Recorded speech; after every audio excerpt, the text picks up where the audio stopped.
Trash Bin Talk. Hello everybody, my name is Raccoon Bro VA and welcome back to another episode of Trash Picks Talk. And we have a very special theme this time. It is Island Edition. And it's going to be a little different from how we normally do things because of the nature of it. So as you guys know, everybody competing in the island is competing for an episode, a guaranteed episode on Death Battle. And they said that there will be a poll dedicated to that winning character of all their different matchups. And we get to vote on that, and that will be the episode that happens, which very, very interesting and unique concept for them to try out. I'm very interested to see how it goes, which is the subject of today's video. What is everybody's matchup spread? At least top 4. And we've all made thumbnails like going into this for like the characters on our teams.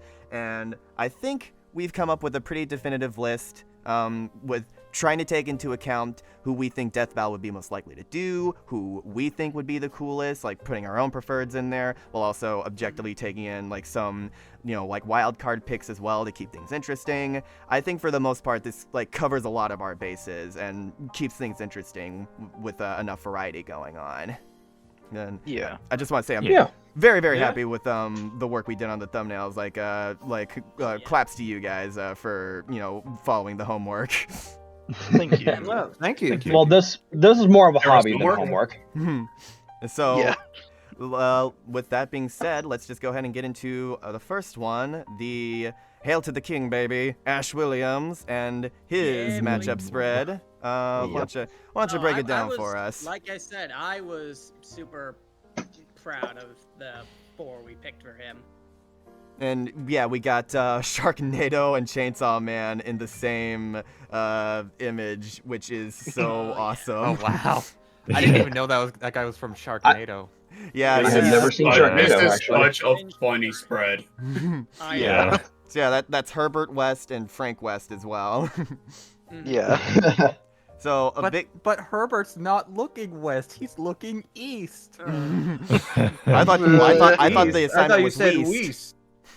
Oh my god, me and Raccoon said the exact same joke, bro. Yeah, that's amazing. So Boys, we're getting too predictable. So this would be an interesting one in that this is a chance to like do some movie characters that we don't normally get to see on the show. Bring back a returner who is like he's been away for a long enough time that a run back would give an interesting look at him. And Denji's there. Denji is there. Yeah. No offense. Denji's just No there. offense to like fans of Denji, Ash, but like it's definitely not my most wanted for. See, I think Ash Williams versus Denji is a cool idea, especially since Denji has like been trained to watch a bunch of movies as part of his work, and he could be like, oh shit, Evil Dead, I saw you during my training with Makima. And it just he's definitely the wild card pick of this one, which I appreciate. I like how Denji is the wild card when Finn Shepard is right fucking there. I mean, because he's like easily the craziest of them. I did some research on Finn, and like he fits too well. Like the Sharknado movies have gone even more insane. Like the first thing, look him up in the wiki, it says that. First thing I noticed was that he is a shark hunter, and the second thing I noticed says deceased original timeline, alive new timeline, and the implications of that. Oh yeah, new timeline. Have you not seen the Sharknado movies are so great. I think the final fight they have to summon a time NATO, and that's where Finn gets the universal feat. What the fuck? Doesn't he meet his son? I'm NATO. That's a regular show thing. He meets his son He's played from the future, but I love saying this fact about his son. In one of the movies, Finn's wife, who was giving birth to his son, died, quotation marks, and so while giving birth to his son inside of a giant shark falling from space. So his son thinks that his mom's a shark. Is it his son also played by Dolph Lundgren? Oh my god, the last Sharknado has the subtitle, It's About Time. That's the same. Yeah, exactly, because it's the last shiz. one, and it's about time travel, because they time travel throughout that one. And it's about He time gets, this franchise ended. He Well, gets that That Excalibur. franchise is Sharknado. Bro, what would what were the writers What on? franchise is Hold Sharknado? on, did I It's just one hear that's absolutely ironically amazing. Hold on, did I just hear is- Excalibur? Oh yeah, no, he grabs the sword Excalibur. That's a chainsaw. Of course. Oh Of my course, yeah, of god. course He also What? gets a lightsaber chainsaw in Okay. one of the space movies. Oh yeah, the Oh, third movie he gets. The what? third movie's the best Space? movie, by the way. Let's How Third many movie's fucking better. The other movies ones are we there? don't There's six, franchise. by the way. There's 6 Let's movies. focus on the other ones. We 6. don't want to just talk about Sharknado. All right, yeah, Yeah. sorry, I got yeah. distracted by Sharknado. I like that. No, it's understandable. I Yeah. got it started. Frank West. If they did Frank West, that would be. I would love it if Oh, they did yeah. live action for that one. That would be yeah. great. like It would be a like if I any did of them were to talk be about live action, it would be Project Alpha him. Animation, so Yeah. animation would also be Yeah. pretty cool. Yeah. Yeah. I think that would be a li- good live action. And Yeah. Oh, I feel- Herbert West would also be a good live action one. yeah, a good chance to Herbert's get some true. like Yeah, some definitely, gross out definitely. prosthetics in there. I don't know shit about Herbert The West. reanimator- Honestly, I think that Denji's the only character that wouldn't work in live action. yeah. Well, yeah. I mean, Yeah. Well, yeah, because Yeah. Well, you know, the reanimated movies are based off a Lovecraft book, so. Oh, okay. And This Herbert is West how is, much I know. This is how much I don't know about Herbert West. I looked at his name, didn't see the R at first, and thought his name was pronounced Bear West because I'm from New Orleans. Like Kyle, yeah. A-Bear. Yeah. Kyle Abear. Isn't he played by Jeffrey Combs? He is, yes. That's awesome. And he had such a great monologue in I think the second one, Bride of Reanimator. Ooh. It's just like talking about like the thing he made, and somebody said it's blasphemy. Blasphemy? Against what god? I have taken the failures of your god and made this. This is my creation. That's awesome. Yeah, that's cool. So, yeah. So yeah, We could get a good monologue out of that So, if yeah. he shows up. So yeah, this is a very good spread. I'm torn on who I would pick if this is what Ash got, because I think I would probably go with either Frank or Herbert, because I've seen Shark the Finn versus Flint is too funny of a concept for Yeah, from Cloudy with a Chance Chance of of Meatballs versus Sharks. Oh yeah. I heard Yeah, that. yeah. As for Oh. Denji, I do think Denji could realistically be on an episode of Death Battle now, but I don't know if he has like the right opponent yet necessarily. Yeah. His best Mhm. opponent right now is probably still Yuji, despite what Yeah, some Yuji. would say. I I've personally- seen the main character Devilman cry for Denji. Mm. Oh, yeah, Devilman's Nero? my Well, that's baby? Devilman, isn't it? Yeah, Devilman. I remember at a yeah. Q&A panel, I asked Ryan Colt Levy, who is the English voice of Denji. I asked him if he like heard about the Jujutsu Kaisen and like Chainsaw Man kind of like friendly rivalry going on. He was like, oh, well that's awesome because I love Jujutsu Kaisen as well. And I think if those two met each other, they would like probably try to kill each other first, realize they can't, and then just like start playing video games and eating pizza. They would 100%. Yeah. They would. Yeah, that would be cool. I could could imagine. Imagine that, like, if there was like an actual crossover. So yeah. And I'll be honest real quick. Denji's kind of in a weird spot for me because I don't really like Yuji versus Denji that much, and I don't have like a lot of confidence in like what I can say Devilman versus Denji is good. Mm. And like though like Ash Williams versus Denji, I might low-key prefer over Yuji versus Denji now, even if it's still not my preferred for Denji. I'd be fine with Ash versus Denji too. Denji's in such a It's weird spot just- for me yeah. matchup-wise. Yeah. Yeah, that's a weird. If we're being Yeah, honest, it if really this is. was It's in a bad limbo. if this was the poll, realistically, Denji would probably win because he has the most relevancy out of anyone here. Unfortunately. Yeah. I guess. I mean, I don't know. I mean, maybe. That's I just feel my like it would be prediction, between him and Frank. though. Probably. This Yeah, him and community- Frank This would be community the- like helped to make Colex a reality, so I don't know if Watch Reanimator, relevancy. people. Co- Watch Reanimator. Colex is a very interesting case study that deserves its own video essay of like the history behind it. Oh, absolutely. Yeah, but Yeah, point like, is, there's a if the cameo community of was the able to slide. vote that into reality, I don't know if they would just like cop Well, out that and be was like, okay, due just to throw a down. massive campaign. Mm-hmm. Thanks to Hyper. Yeah. So Yeah. Yeah. The Alright. video essay Hyper's the already goat. exists, little bro. Hyper and Red Runner. Yeah. Yeah. Mhm. Yep. All right. Yeah. So that's Ash Williams for you. I'm very glad that he's on Team Boomstick. By the way, we would have all rioted if that was not the case. Yeah. Oh Yeah. yeah, definitely. You gotta have him on Team Boomstick. Now then, Yeah. let's keeping things moving. Let's check out our next guy, Mr. Constantine. Yes. Here we I'm go. Constantine. I'm Again, sorry for another laughing. wild Oh, spread. now you're I'm sorry. pronouncing him like how he's supposed to be pronounced, Jonathan. Yes. Constantine. I'm gonna be a Constantine. contrarian then. Constantine, sorry. huh? Thanks for the I'm tip. sorry for laughing, Oh. but seeing Amelia Watson right there. I will say I have studied up on her lore, as I think I'm the only one here who's watched any VTubers. I have. Oh, so Okay. she is a VTuber. Yeah, she is Yeah. a VTuber. She was Really? Hololive Oh. English. Oh man, I'm starting to see. Yep, she is. For those who don't know, she is a time-traveling detective. So she does have Okay. that. Apparently, she hasn't tried to take anybody else through time, but she has a bunch of like alternates, like from different dimensions that she can visit. Gotcha. So Yeah. she has lore. Oh. She has some stuff Okay. that can be pulled from. Yeah, that sounds like fun. Yeah. And having hung out Connor with Diesel, I know you're happy. Lantern, who's given me the lowdown on Hololive scaling, she's fucking busted. Uh-huh. Why is Busted- Hololive busted scaling a enough- thing? Busted enough Because match he's- DC. Because How high these does Hololive get characters again? have lore. Look, Kawaii I'm Mori, pretty I sure, like, think. the second gen is like the embodiments of like time, space, Yeah. chaos, nature. Oh, what the Exactly. The Ha, potential is either they're ninth dimensional or infinite dimensional. You have all this Oh power my- at your fingertips, and you What? choose to spend your free time reacting to cat videos on the internet. fuck? Yeah. Say infinite dimension. That could be enough to match DC cosmology. So you know. And I say that with Maybe. full respect. I fuck with that Maybe, yeah. heavy. And that's why I vouch for her inclusion. But I do like that Every she has a. YouTuber gets that scaling. I like that she has a mustache on her No. magnifying glass. Just Hololive.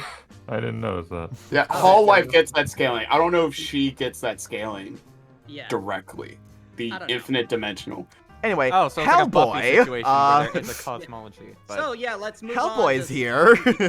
Yeah. Hell Yeah. yeah. Hello, Hellboy. Hellboy. Hellboy's Hellboy. like probably the coolest motherfucker in the spread. Let's be real. I mean, he's. Yeah. Yeah. Just look at that design. Yeah, look at him. That is Yeah. aura right there.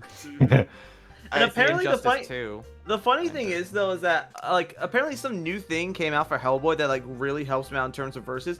Apparently he can never die so long as he wants to come back. Like he can die, but Oh. if he has like the will to keep living, he will never die. No So matter you what. have Sounds to like a go- no limits fallacy. I'll Yeah, just destroy I'll his just show him soul. Human Centipede. That'll give him It's not- that'll I'm make gonna him say lose this the will right to now, live. Jonathan. It's Oh, not. God. He's resisted Show literal him the plot Hellboy manipulation to reboot keep him movies. dead. Hellboy So reboot. like, Yeah, of course. Whoa. Yeah, the I don't think Hellboy's staying dead in most matchups he's in. right. It's not How no limits useful would fallacy. Fatma There truly are no limits. And we got the Doctor back as well. The Doctor and yeah. Rido, who are the only two people who I found thumbnails for. Yeah, same. Constantine. Makes sense. It's Yeah, they're the only ones that I've seen consistently for matchups Yeah. with Constantine. Yeah, It took yeah. me a couple of pages of searching before I found anything but the Doctor and Rido. Yeah, admittedly, out of everybody in the competition, Constantine took us like the most time out of anyone to like figure out a good Yeah. spread for, because Yeah. pretty much everybody Yeah. mostly talks about Rido with him, and that's Yeah. fine. Yeah. It just It's it, like it means it's yeah. easy for us to predict a winner. He's Yeah. almost Mr. Fantastic, Mr. Terrific level. Yeah, kind of. Kinda, Yeah, yeah. I was gonna say It's that, like, on. It's on. It's almost at that level, but not a lot of people have played Shin Megami Tensei. That's the Well, the reason. thing is, the thing is Yeah. though, is that Yeah. Rido had like a remastered collection of his games. I think that did, came out yeah. earlier this year, so he at Huh. least has that going for him now. That people at least like have way to access his like stuff. Yeah. Yeah. Yeah. Uh, I might get into that. a- I'll access add that to the long list of games I need to play. that he's able The to access his, backlog yeah. grows. that Rido's The able to backlog access his stuff at any grows. times. Is It's a what you're saying? scroll. Yeah, or like access his games, like his material. Yeah. Interesting. without needing to mod them. So yeah, I like, guess. going to the doctor real quick. I do want to say that like if you've seen my videos, then you probably know how much Doctor Who means a lot to me. And like this was always my preferred. Like Constantine was always my preferred for the Doctor, even more than Rick Sanchez. Even if I like both Fair. matchups.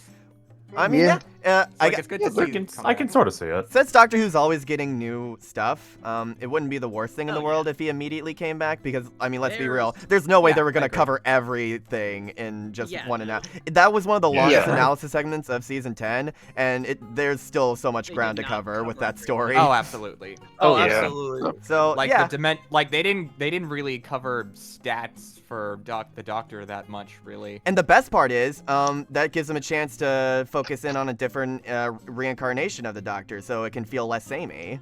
They can do the 11th. Literally, there's an entirely new Doctor. I mean, now, granted, I since- feel like David Tennant's Doctor would probably bounce off the best with Constantine, but I don't know. Maybe I just need to look more into Doctor Who. Honestly, I could see the Peter Capaldi one bounce. Oh, the 12th? The 12th Doctor would have a field day. Oh, with yeah, the Constantine. 12th. Would this be our first episode with 2 English voice actors?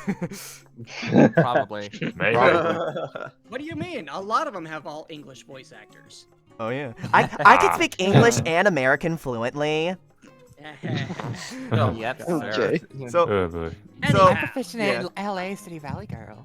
So yeah, it does come down to Rido and the Doctor, but Hellboy is still cool. I know a lot of people want to see him against Nero Hellboy is still at some cool. point. Watson would be funny for the joke. Yeah, Yeah. What? of all It's people to be the first It's the VTuber Timmy on Tur- Death it's the Battle. Timmy Turner meme. Please And the God, be- let the this best happen part, because Watson- It would be so fucking funny. Yes. No, the best part, the true best part, Watson doesn't even work for Hololive anymore, so you don't have to add Oh, anything yeah. new. Wow. So, yeah, there's nothing. Oh man. Watson did graduate, yeah. Yeah, we're I doing don't Watson know if before Judy has any Gargura. feats, but I don't know. Gargura versus H2O Delirious. Make it happen. Ugh. All right. Oh my god. That would be hilarious. Now then, It would. let's Anyhow. time for something way more funny. Pac-Man matchup. Holy Yeah. Oh, Yeah, Pac-Man, That's let's a go. thing. Waka waka. Let it be Oh. known, we had a little mini poll in our own DMs about arguing between Kirby and Cuphead being It should have been included. Cuphead. I was fighting for Cuphead personally because I mean I don't know if I really want them to Kirby do Kirby can't versus be Pac-Man. Kirby Yeah. can't be beaten. What I do was you like literally the expect last Pac-Man person to do? vote. I was like literally. I'm surprised we did so little ghost-related alts for Pac-Man. Yeah. I mean, there was Danny Phantom, but like I Yeah. don't. They- Who wants- and I'd then rather that- not with wants Danny that? Yeah, Phantom. no. This Yeah. also- Yeah. At the very least, we've talked about Luigi, and I think we've touched upon Felix as a matchup as well for Pac-Man before. So like, Have we touched we don't have on to like Felix? really. I think we kind Not of in leaned depth. on it. We just meant. I Wait, think we just mentioned it in we passing. mentioned Felix in passing when talking about Pac-Man Yeah. and Luigi. Yeah, Yeah. Felix is But I- basically it's the idea of like one of the first cartoon characters versus one of the first video game Does it characters. usually have the Pac-Man eyes? Yeah, I'm too? pretty sure it's like that. Yeah. Felix, I no, think he it's does just not. Diet Mario Yeah. versus Mickey, which is already Diet Mickey versus Bugs. In my opinion. Yeah, like I can't say that I'm But, that invested into that matchup, but what I wanted to Yeah. touch upon, matchup I wanted to touch upon here was Frogger, because that I feel like Oh, is yeah. Frogger. Oh It is yeah, a more this one's fun. Oh, I oh, have- wait. it's I a Oh. relatively played one of it's- his later games, so he does have feats that He- can be. Yeah, He has a surprising Frogger's amount of relatively, lore. Like, yeah, Frogger's a relatively like newer matchup for Pac-Man, I would say, in like It'd be the grand scheme of modern versus. day But like, Which is ironic as hell. yeah, Yeah. Bomberman versus Dig Dug. yeah, kind of, because like it's in that same vein. Like Frogger is like he's one of like those progenitors of like video games as a whole. Like, you know, his classic arcade game is classic. It's gone on to inspire so many other games, and Frogger as a franchise is one that has so much just like untapped like history that like it would be interesting to analyze in that same vein as Pac-Man. To my knowledge, they're both made by Namco too. Or at least Yeah, are they? I believe so. It is one of those Frogger and Pac-Man are those kinds of characters where literally everybody either knows them or has like experienced their arcade cabinets in some way. Like they've been around for that long and they're that iconic. Your mom absolutely. has probably Yeah. played Yeah. Frogger before, like on her phone. Oh, Probably. You know who else By- played Frogger? My mom. My mom. By the way, My mom. Frogger is Konami. By the way, Single brain Yeah, I was in gonna this- say like I don't think he was Oh, yeah. Namco. Like, Konami sounds like more accurate. Frogger, we Yep. need you to save Konami, Konami. no, man. Is it Namco? Save the Konami Society. Save Konami from its treachery Itself. and lecherous actions. Give us a of remake of gambling. Frogger the Great Quest on the Nintendo GameCube. Gosh. Oh, you mean Adam from Oni plays wish his I favorite may, I childhood wish I game? must. Yes, sir. No, you guys, it's one of the best games. You're just not playing it right. Yeah, Frogger would be a very funny WTF kind of character to include. Yeah, yeah. On the pole, Yeah. oh, absolutely. That yeah. being At the end said- of the day, though, I'd probably say though I'm still rooting for my boy Luigi. I Like, think that's most of my us- most wanted Yeah. shit. Most of us would probably Yeah. go for Luigi. I Yeah. think Yeah. Luigi is like the lock to win this. I love I'm- Luigi because like I hate that know I'm bothered that- by this hat, by the way, the reversal. Yeah, Yeah. But Yeah, sorry about that. I think, should've made okay, this now one I longer, now I Luigi. know why Too Shy hates mirrored renders so much. Well, yeah, it doesn't. Yeah. Sometimes it I'm starting to doesn't see. matter. But if you're Yeah, playing, but like I can Sometimes, but then there are like certain aspects you that use like someone like just- Goku, you get a Victorian situation. Yeah. But I can understand why some people don't like Luigi vs. Pac-Man because they say like the connections aren't good enough. But like on the contrary, I actually think these two have a lot more in common. If you realize, like both have been around since the '80s, and like they have so much history with like video game history, and they have a wide variety of power-ups they can literally like counter each other, or better yet, just literally dish each other out. All the Well, roles, I feel like this is what I'm rooting for. And just It's also on the top of idea it. they're on top of both of they're them very hunting ghosts. they're very normal. Oh yeah, that too. Yeah. Yeah, Blue it does- blue collar looking guys that happen to be the most Oh, yeah. iconic video game characters of all time. Yeah, like that. Yeah. That's Yeah. Like, that in my opinion is I feel like a thing that's undersold about Luigi vs. Pac-Man. I mean, even then, I feel like looking for like really deep connections with Luigi vs. Pac-Man. It's like, what are we doing here? But even then, one aspect about like Luigi vs. Pac-Man I think is undersold is the fact that like within their own series, they're kind of just portrayed as like the everyman. They're portrayed as like the guy that like. He's just like he's thrown into like the guys who are thrown into like insane adventures and like just wacky circumstances, and yet despite that, they still like hero up Yeah. for lack of a better term and like Yeah. save the day. Yeah. Yeah. For those that haven't played Brothership, Luigi gets like It's so a much huge, love. Like, character boost. Oh Yeah. yeah, Brothership is I need to so finish- good, man. I need to would finish love- Brothership. I It- stopped right before the final boss. I need to like get my Switch Oh, set up because Please play the final boss. Oh I my God. I moved into a new place, so it's That been final- hard. I still need to get the I still need to get the that final actual boss, game. The main villain of I that still need to game is actually get probably through one the of my first favorites boss. in the Yeah, market. no spoilers, but like that, like the final like 5 or 10 hours of Brothership is amazing. Here's Oh, my agreed. Yeah. here's my other thing for why Luigi versus Pac-Man needs to happen. We've gotten so many spooky, creepy Halloween episodes. And this needs to be a Halloween episode that yeah. celebrates the spoopy side of the Yeah. holiday, for lack of a better Yeah. Three word. Scooby, 5 me. We kind of And had in a that with different way Scooby from versus Scooby versus Courage. Yeah, Exactly. Yeah. yeah. It Because would that be nice to have it like instead of like a more like cartoony kind of spooky, it's more of like a retro gamey type of spooky. Kinda. yeah, just like Yeah. the cool vibes of Halloween and how silly it can be. Because Scooby vs. Courage still has some pretty fucking scary shots in it, which is good Yeah.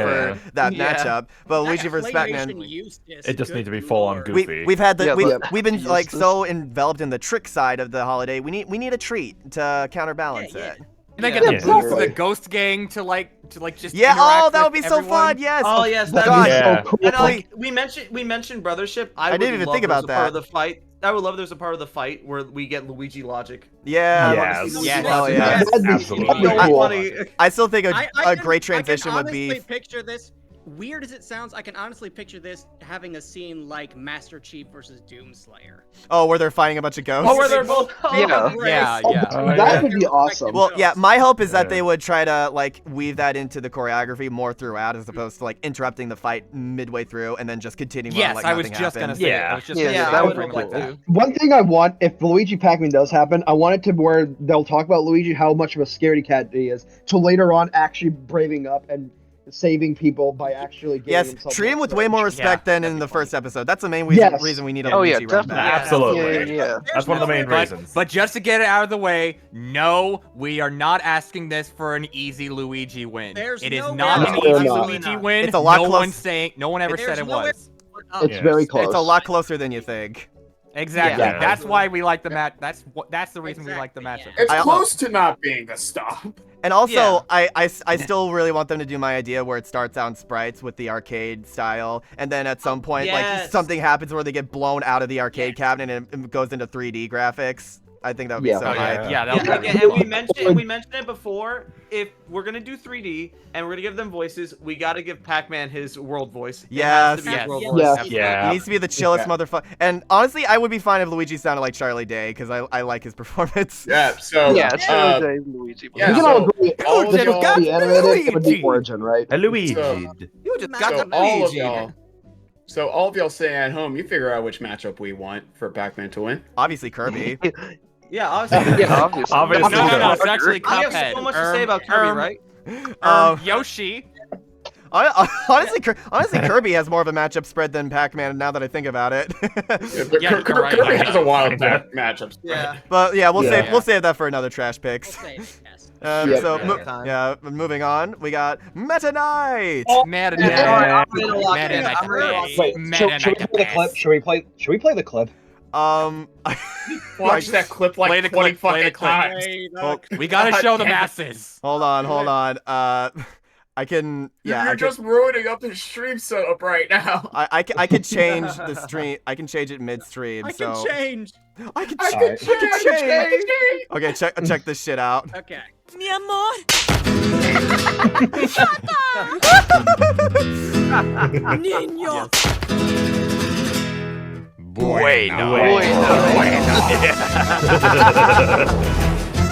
It's time for a death battle. I do want to And say that is the all meme. we will I do say want- out the poll.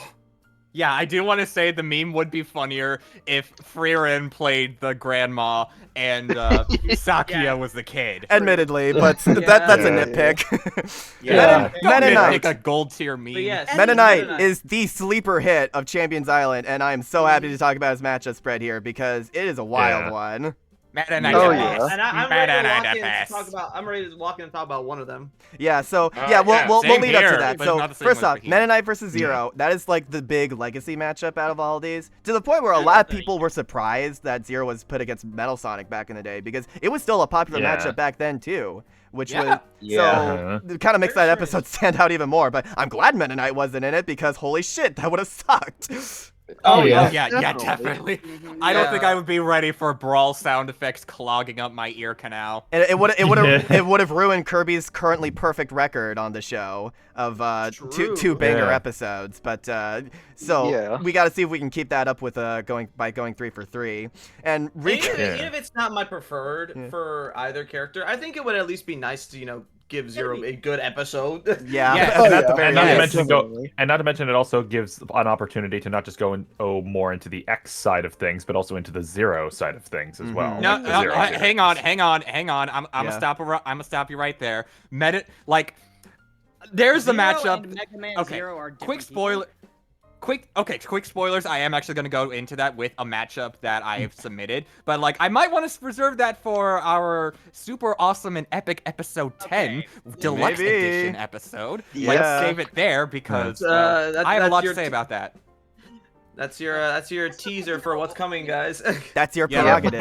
but short version, X0 works better for Meta Knight than Z0. Gotcha. Oh, okay. Yeah, Z0, I would say definitely it's a far more complex version of Zero at that point. So I'd say there's better matchups that tackle that side of him. That's fair, yeah. Now we got Riku here as well, which I think is a bit of a more recent matchup that people have been talking about compared to It's the not others. that recent. It's But, I wouldn't say I think it was it's like that a- recent. More recent than Zero, I will say. Yeah, Yeah. Yeah. that was- Relatively speaking. Yeah, it was a matchup that was created in that same kind of vein as Meta Knight vs. Zero, and it's just that we want to see Riku on Death Battle and Meta Knight the ideas that theming wise, visually, these two are very similar with one another. The only thing that kind of sucks about Riku is that I hate people who I hate it when people push Riku as oh, this is better than Meta Knight vs. Zero, and it's no, can we not do that? True. And they do the same thing Yeah. with my preferred for Riku, which is Cecil Harvey from Final Fantasy IV, where it's they push Meta Knight vs. Zero as something better than that matchup. No, it isn't. But Well, Like, yeah, but even then, despite that, if Meta Knight versus Riku happened, it wouldn't be my preferred for them, but I'd be interested nonetheless. it's funny to think about. I mean, Could Riku's be probably my interesting. favorite character from Kingdom Hearts aside from Axel. So like, I'd at least be happy to see Riku on. It's funny to Yeah, think me about too. them attempting to analyze Kirby lore up against Kingdom Hearts lore. Oh yeah, Oh, God. and the music clashing of Kirby music and Kingdom Hearts music does go kind of hard. That's It true. will go That's super very hard. true. Like the Yeah. I will say Kirby right lore is now- what Kingdom Hearts lore thinks it is. I will say I'm proud of us for coming up with matchups that weren't Yoda. I remember when Yoda was announced. Yeah, I for was gonna season say, 8, I was a lot of gonna people were like, bring oh, up I thought they were gonna do Yoda Yoda. Meta Knight. Some people thought Yoda versus Meta Knight would happen legitimately. Yeah, Yeah. I think that Yeah. was what everyone was expecting, but then King Mickey showed up. Yeah. Just like, Yeah. where did you come from? Now I gotta know a bit about this Poyo Poyo character. His name is Schizo, Ah, I thought it was Schizo. and he's a It's skeezy Schizo, looking dude. Schizo. I don't play the games either. I just know that there's like I think it's like the series pairing with Meta Knight and Schizo specifically.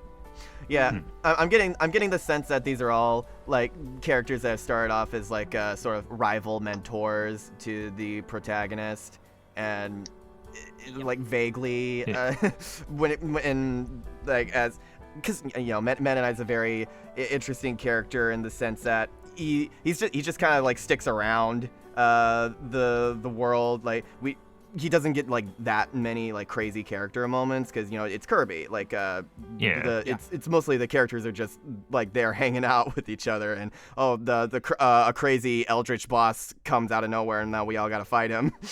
Yeah, pretty much. which makes analyzing him kind of funny to think about. Like they might have to talk about the anime a little bit to get more story stuff in there. Yeah. Probably. So Give him his Spanish voice. yes, that Yes. is ideal. Yes, thank you. I've never Absolutely. acted before. Thank you.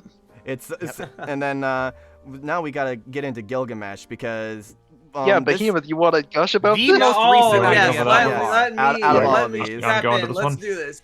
Okay, Alright. so we all know Meta Knight, right? He's a rival to Kirby. He just like shows up in any game and be like, fight me. Yeah, so Gilgamesh, okay, so for those who don't know, Gilgamesh obviously like he's, in real life Mesopotamian mythology, he's considered like a warrior who brings like hope and justice to those people. In Final Fantasy, Gilgamesh is first introduced in Final Fantasy V as working with like the main villain of that game. But in every other subsequent appearance that he makes throughout the rest of the series, he has two main goals in mind. Collecting dope weapons, because he just loves weapons. He loves like really cool weapons. And two, Base. fighting people because he just loves the thrill of battle. That, in my opinion, is so perfect for someone like Meta Knight, because it's literally just, okay, two characters who show up whenever and fight. Like, it's so... just so funny sounding, especially since like you look at Gilgamesh and you think like, oh, Gilgamesh, he seems like a really like stoic, serious badass who like anytime he shows up, he really proves to be a threat. He is a threat, but in actuality, he's a threat. But he is the most goofy, like nonsensical character that Final Fantasy has ever like come up with, and it's so funny to see that mesh with Meta Knight, who's considered like the stoic, serious one of the Kirby series, who is like which is a very like like goofy, like cartoony series. Like just seeing like imagining these two like characters clashing one another in the sense of like just like Gilgamesh showing up, because Gilgamesh's big thing also is that he literally travels between the different dimensions of Final Fantasy, and like that's how he like challenges all of the characters. It would be so funny. The setup of the fight is that like Gilgamesh just shows up on the halberd. He notices Galaxy and is like, I like that sword. I want that sword. Let's fight. And Meta Knight's like, okay, fine, bet. And it's just like, oh man, it's such a funny setup. And then like as the fight progresses between the two, you can have like a funny thing be like where Meta Knight, like he starts out the fight taking it very seriously, but then like as he like notices how much fun Gilgamesh is happening, he loosens up too, and he also starts enjoying the fight because Meta Knight is also like that as well. Yeah, It's just, in maybe my have that opinion- happen when his like mask cracks. Yeah, in my opinion, it is just a match made in heaven, and it's easily my preferred for Meta Knight at this point. And is Oh, yeah, Gilgamesh definitely. is just from Final Fantasy IV, correct? No, Five. he's Five. from Five. 5. Sorry. But he like jumps around from like He jumps around to like almost every Final Fantasy game. In fact, Gilgamesh, funnily enough, is the sole reason as to why Final Fantasy scaling overall is so freaking complicated, because his appearance in every game means that everybody scales to one another, arguably. So is he like immortal or something? Yeah, kinda, I think. It's like he is the same person in each of he's not like a reincarnation. Well, Yeah, I mean, occasionally person. there's like a different Gilgamesh. Like Final Fantasy Yeah. 15 has a different Gilgamesh. Final Fantasy 6, when in the ports that do have Gilgamesh, is like it's like a different version of the character. But I don't Do we think ever he's see him without the mask on? No, his mask is his face. Oh, wow. If Oh. you Yeah, if he's you- got. In fact, it's not really a mask. It's like Oh, a well, that's kabuki perfect. face paint. Yeah, I was gonna say, if you play okay. if you play Final Fantasy VII Rebirth, which was his most recent appearance, he just talks as like his mask the bottom of his mask will like open like a nutcracker, Oh, and that's how he wow. talks. Oh. And is it Oh, the same Gilgamesh that has appeared throughout the series that shows up in Rebirth? Yeah, it is. That's wild. That is Different Wow. design, but same character. I like the Different design, idea but same character. of like with an anthology series like Final Fantasy, like having a through line character to keep everything connected. I appreciate stuff. A good example being like the cat in Infinity Train. How she shows up in each season, despite it being a different main character for each story.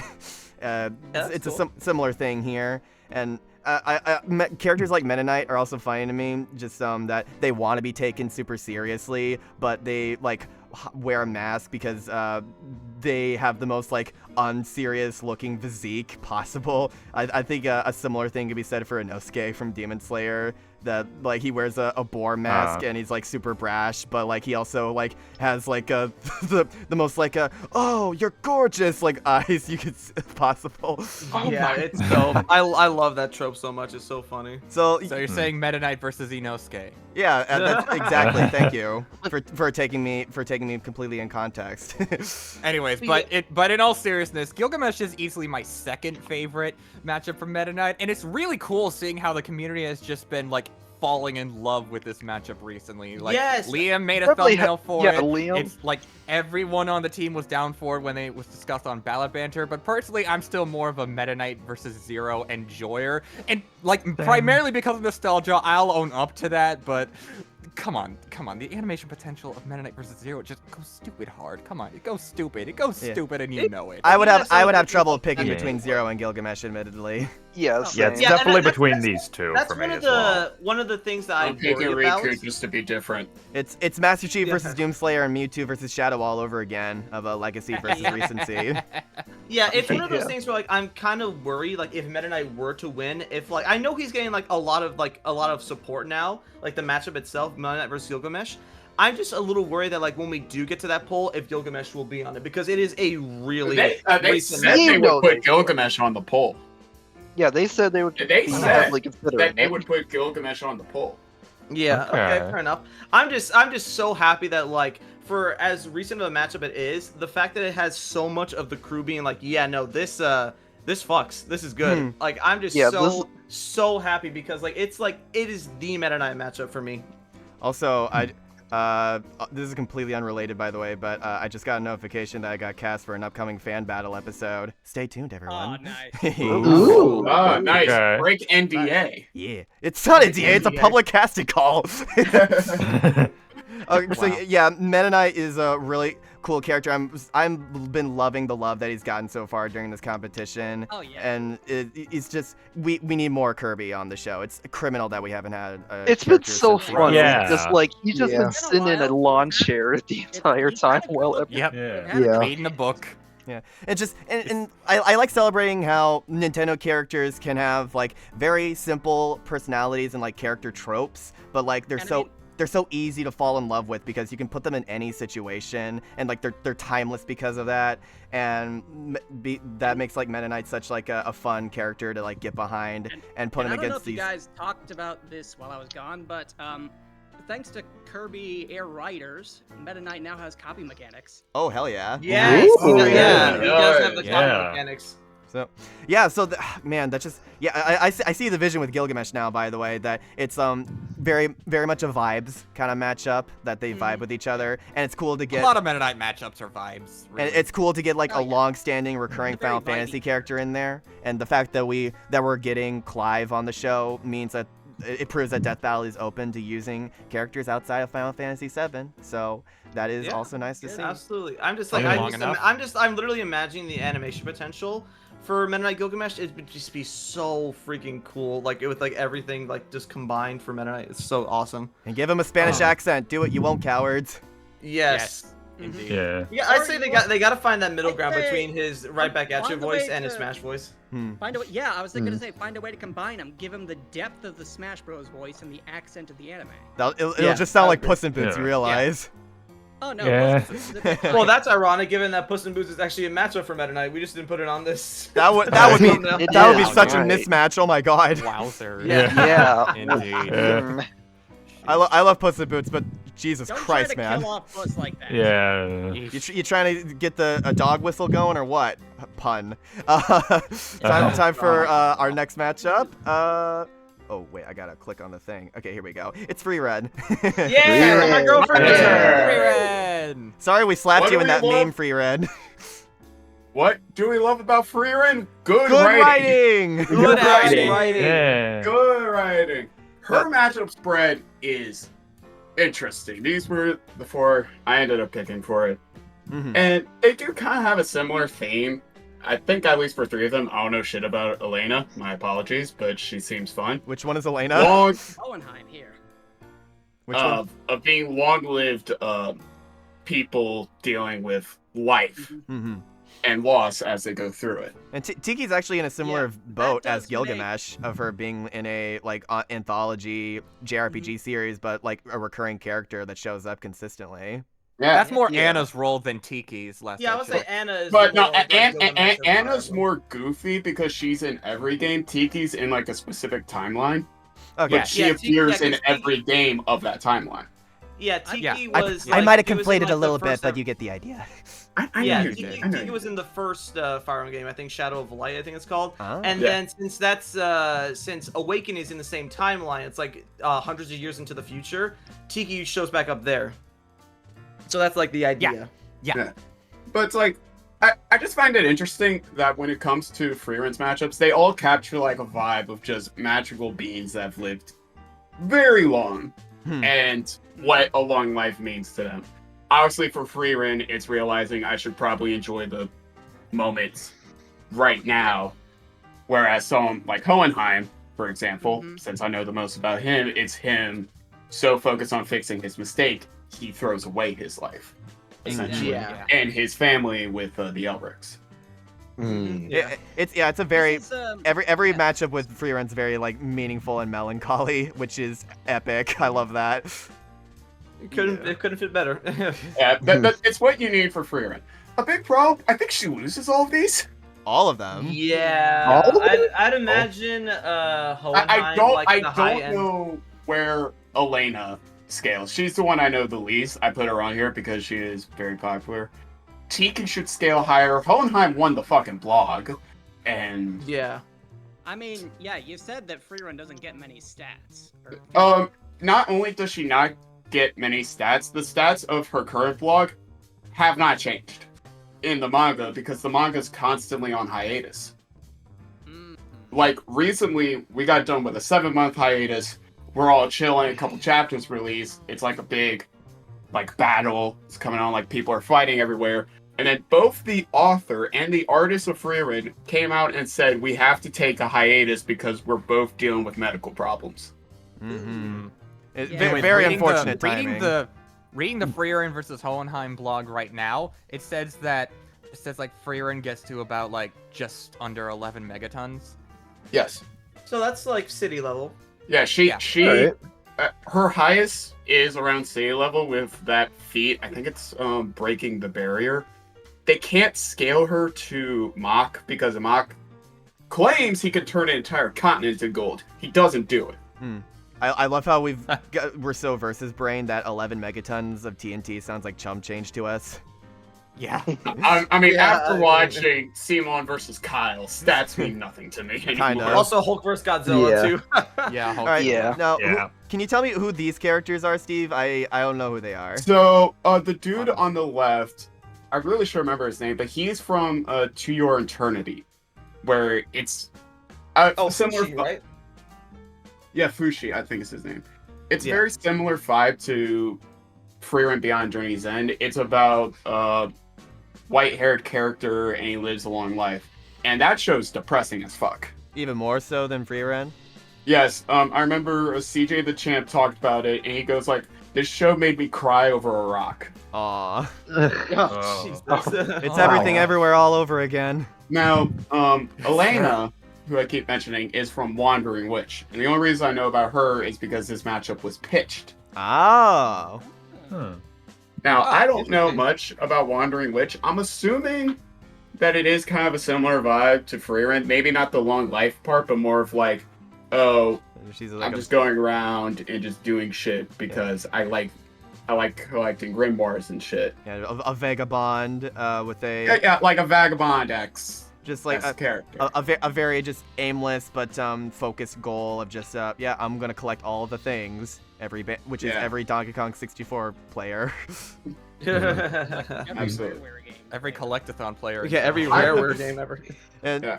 I'm Don't impressed see with us for mouthful. not doing the girl from Delicious in Dungeon, because I've seen that one going around a bit as well. That one sucks.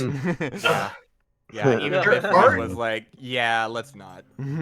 Yeah, there aren't really like when I think of like the free matchups, I think these four are probably the main ones. Yeah, I I'd think, say so too. I think if they were on a poll, it would probably be Tiki, if I had to guess. Yeah, Tiki or Tiki Fushi. would be the one. I'd probably go for Tiki too, just because I want to see more Fire Emblem on Death Battle, Yeah. and since she's like a character that recurs in multiple games, it'd be interesting to see like what kind of scaling that could bring. But like I'd genuinely be fine with all these except for like maybe Hohenheim, because that's kind of just eh. I would hate Yeah. to see Frieren go up against Fire Emblem stats wherever they may put them, though. Yeah. I mean, Especially yeah. someone who's been in multiple Fire Emblem that games. is just kind of the thing with Frieren is that her stats aren't the best. Yeah, that's why we came to the conclusion last time that Frieren is the kind of character that is best to wait a little bit longer before we get them But- on the show. The Yeah. problem.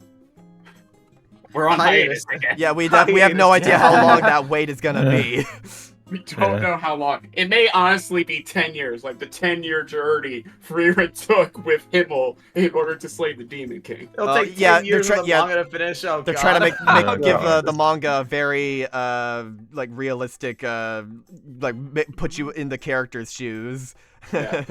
Yeah. Yeah. only Very been a couple days, groundbreaking. but it feels like years. Well then, Only been 2 days, but it feels like years.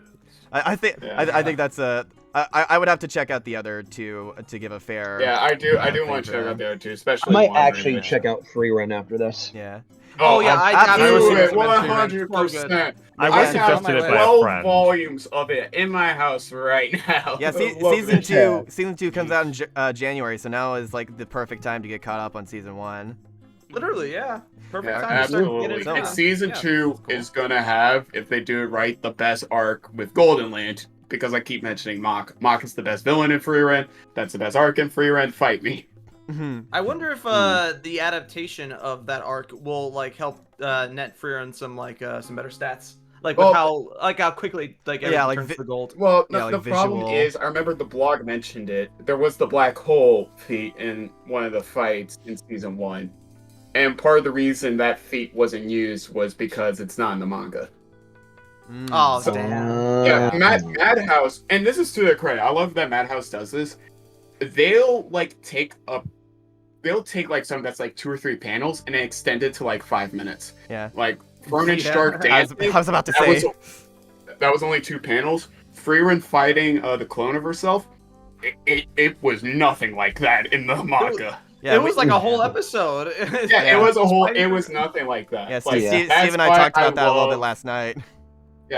But this is me nerding out about Frieren. I truly love this series, but that's why I love the adaptation so much, because it's like it takes what's already good and just makes it like one of the best adaptations I've seen in a long time. Hell yeah. I'd agree. I'd agree. Keep that momentum going, season 2. We believe in you, Madhouse.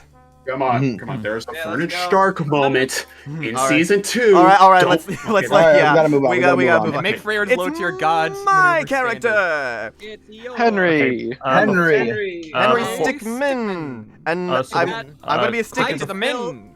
No pun intended. I'm a stickler about this. His name is Stickmin, not Stickman. Get it right, people. It's an I, not an A. Hey, I Yeah. said min. I said min. Hey, I wasn't targeting you specifically, boy. Dangerman had to leave for something, but Henry Stickmin is part of my team, I and still listen to that Yates track. yeah, it's very fun. And this is probably the most unique matchup spread because, from the sense of, we put the same character on here twice, technically. Oh, it's wild. Yeah. Yeah. Honestly, we should have just put like everyone from the stick figure battle royale on here. Well, because it's a very different sort of thing. Mr. Game & Watch, that's always an idea. 1v1 versus a 1v4.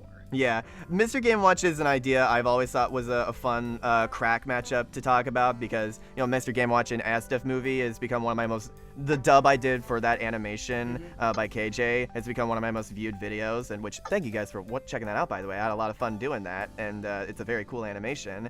And it got me thinking that, yeah, Mr. Game... And also the Smash bracket that he had. Mr. Game & Watch is a fun wild card character to have on the show. That would make for a really good joke episode, and he vibes with Henry Stickmin a lot. When it comes to the vast pockets of references in their arsenals they have to go off of. And Okay, then, so sorry. sorry. Go. No, you go. Okay, so I understand why Game & Watch and like the second Kamen's here, but why is Conker here? Because I don't know anything about his matchups spread. So Conker was my idea, and when you play Conker's Bad Fur Day, it is one of the most meta games of that era you will ever experience. Like, they go into so specific detail about context-sensitive buttons, and like it's explained to him by a drunk scarecrow who's like, yes, it's a button, and it's sensitive to context. And there are multiple parts where Conker will like stop the video game and like he'll bring out a bunch of like during the final boss it becomes Matrix crossed over with aliens, and where like a giant gallery of weapons comes out for him to use, and he like he gets inside the machine that Ellen Ripley gets in to fight the Queen alien in the second movie. And then he forces the developer to basically help him win. Yeah, like the game froze. Yeah, he has like fourth wall powers like that as well, and he's equally as unkillable as Henry too. Every time, he can get away with dying for as long as he needs to. Like, there's a very specific wording to it, but it theoretically makes him immortal in the same vein as Henry. So that brings about a very interesting debate as well. And Death battle, can you let me win? Thanks. it helps that they have like a similar amount of content to pull from as well. So that helps with the like arsenal coverage, and I think just a very vulgar squirrel going up against a mostly silent stick guy who is like perhaps trying to steal his crown or something because like he becomes king at the end of it. Is a very funny premise, and but like obviously you guys know the one that I would be pulling for. Yeah, definitely. The Stickmin Battle Royale. Team Orange all the way. And I say Orange because his friends refer to him as Orange. They don't refer to him as Second Coming casually. Yeah. But they would call it Second Coming on the thumbnail, but for sake of easiness, I'm just gonna say Henry versus Orange because it's easier to say. Orange is like we've obviously gone into this like ad nauseum in the past, so I won't go too heavy into it, but it is like the perfect way to represent like stick figure mayhem and the just passion that goes into those kinds of indie animations, and the fact that Alan Becker is still going strong with these stories and these characters, and like it has not stopped the momentum, and it's like been hiring more and more people to make this world like more realized and lived in, and these characters like getting more fluid and action packed, and like finding new ways to differentiate their personalities despite the fact that they never speak a single line of dialogue, with the exception of the influencer arc. That's a different can of worms. But Oh boy. Second Coming is a very, very cool, just vibes kind of person to put Henry up against.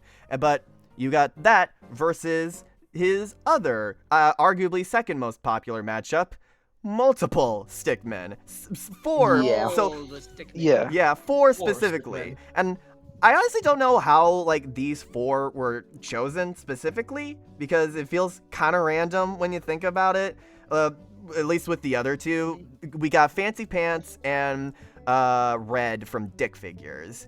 And I'll be honest, I don't really get it. I don't really see the vision I can there. understand Fancy Pants because he's like a legacy character. Yeah, it's like the whole Newgrounds kind of thing. That makes But yeah, sense. Red. With Fancy Pants. Yeah, I love the Dick Figures movie. Don't get me wrong. The action scenes in that film. Yeah, there's a movie and it's free on YouTube. Eric Bauza voices the villain, which is crazy. And Eric Bauza? Oh wow. That's yeah, crazy. and it's like What? it has like really high quality action scenes too, because it was like, I think it might have been funded by like a crowd campaign or something. But yeah, I recommend checking out the film if you haven't seen any Dick Figures. Ninja Sex Party did the end credits theme song too. They did. Oh my gosh. But like, how do you always eventually get to talking about Ninja Sex Party? I mean, hey, they're Did you staple hear- of the internet. Did you released a new video recently. Yeah, the Halloween song. They finally managed to do. Finally wrote it. They wrote it for a song that Danny said was impossible to write many years ago. I won't spoil what the title is because it is so funny. But yeah, getting back to these dicks. The reason I don't need them to do the battle royale, but we included it anyway because like it is that popular and like that big of a thing going for Henry. But I feel like Second Coming is all you really need for Henry. Yeah, like the battle royale just boils down to those two anyway. So it's like, yeah, pretty much. Because look, I'm gonna be real. There is like so much to talk about with Alan Becker's channel that if you included 2 other characters in the analysis segments, you run the risk of like kind of skimming over it and not giving it the justice it deserves.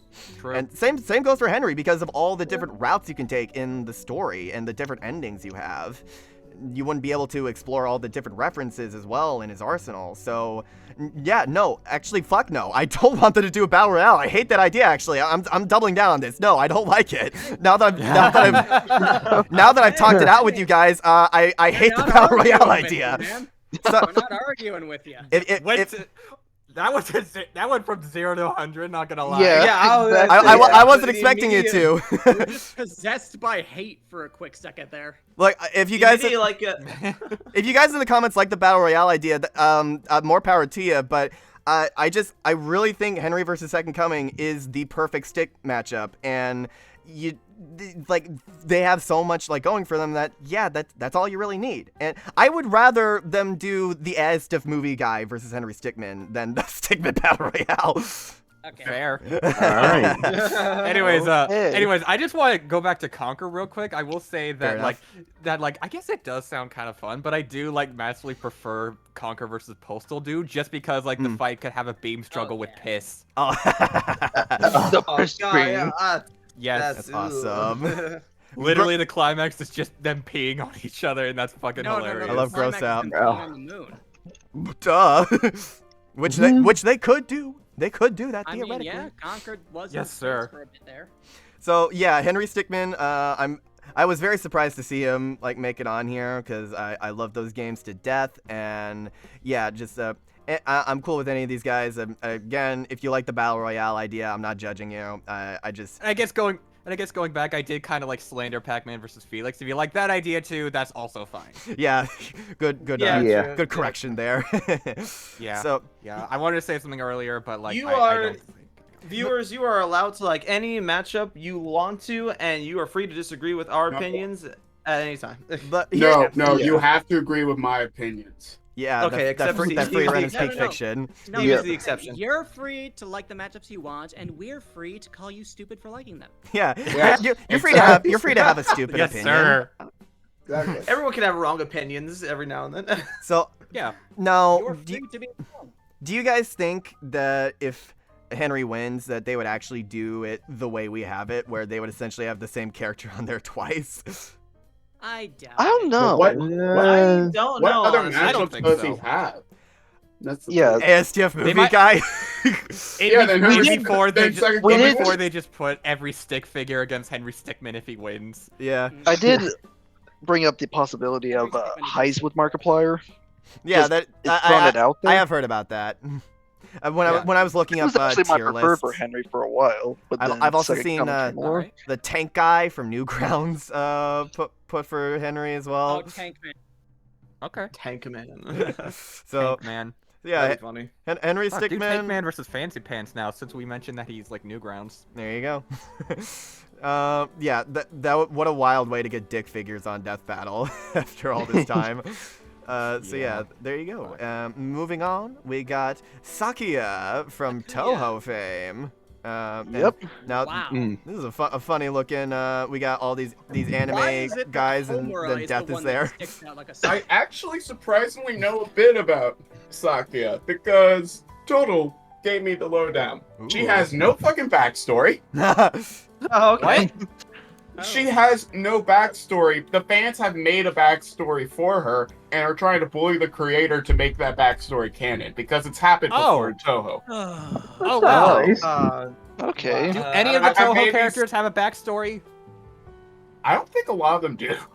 I'm gonna be What the honest. fuck? Wait, Hmm. they Yeah. just exist then?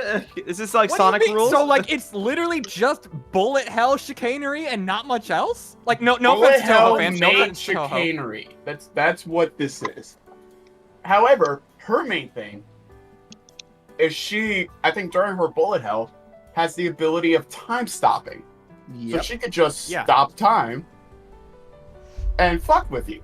So So look is that at her matchup spread. so is that hey, I can do that basically too. her whole deal? She's just kind of like a one-dimensional, like there kind of I villain. wouldn't say it's one dimensional. Again, this was a lowdown second hand coming from me in a night where I was slightly drinking. So Well, I am not a trusted source or trusted narrator.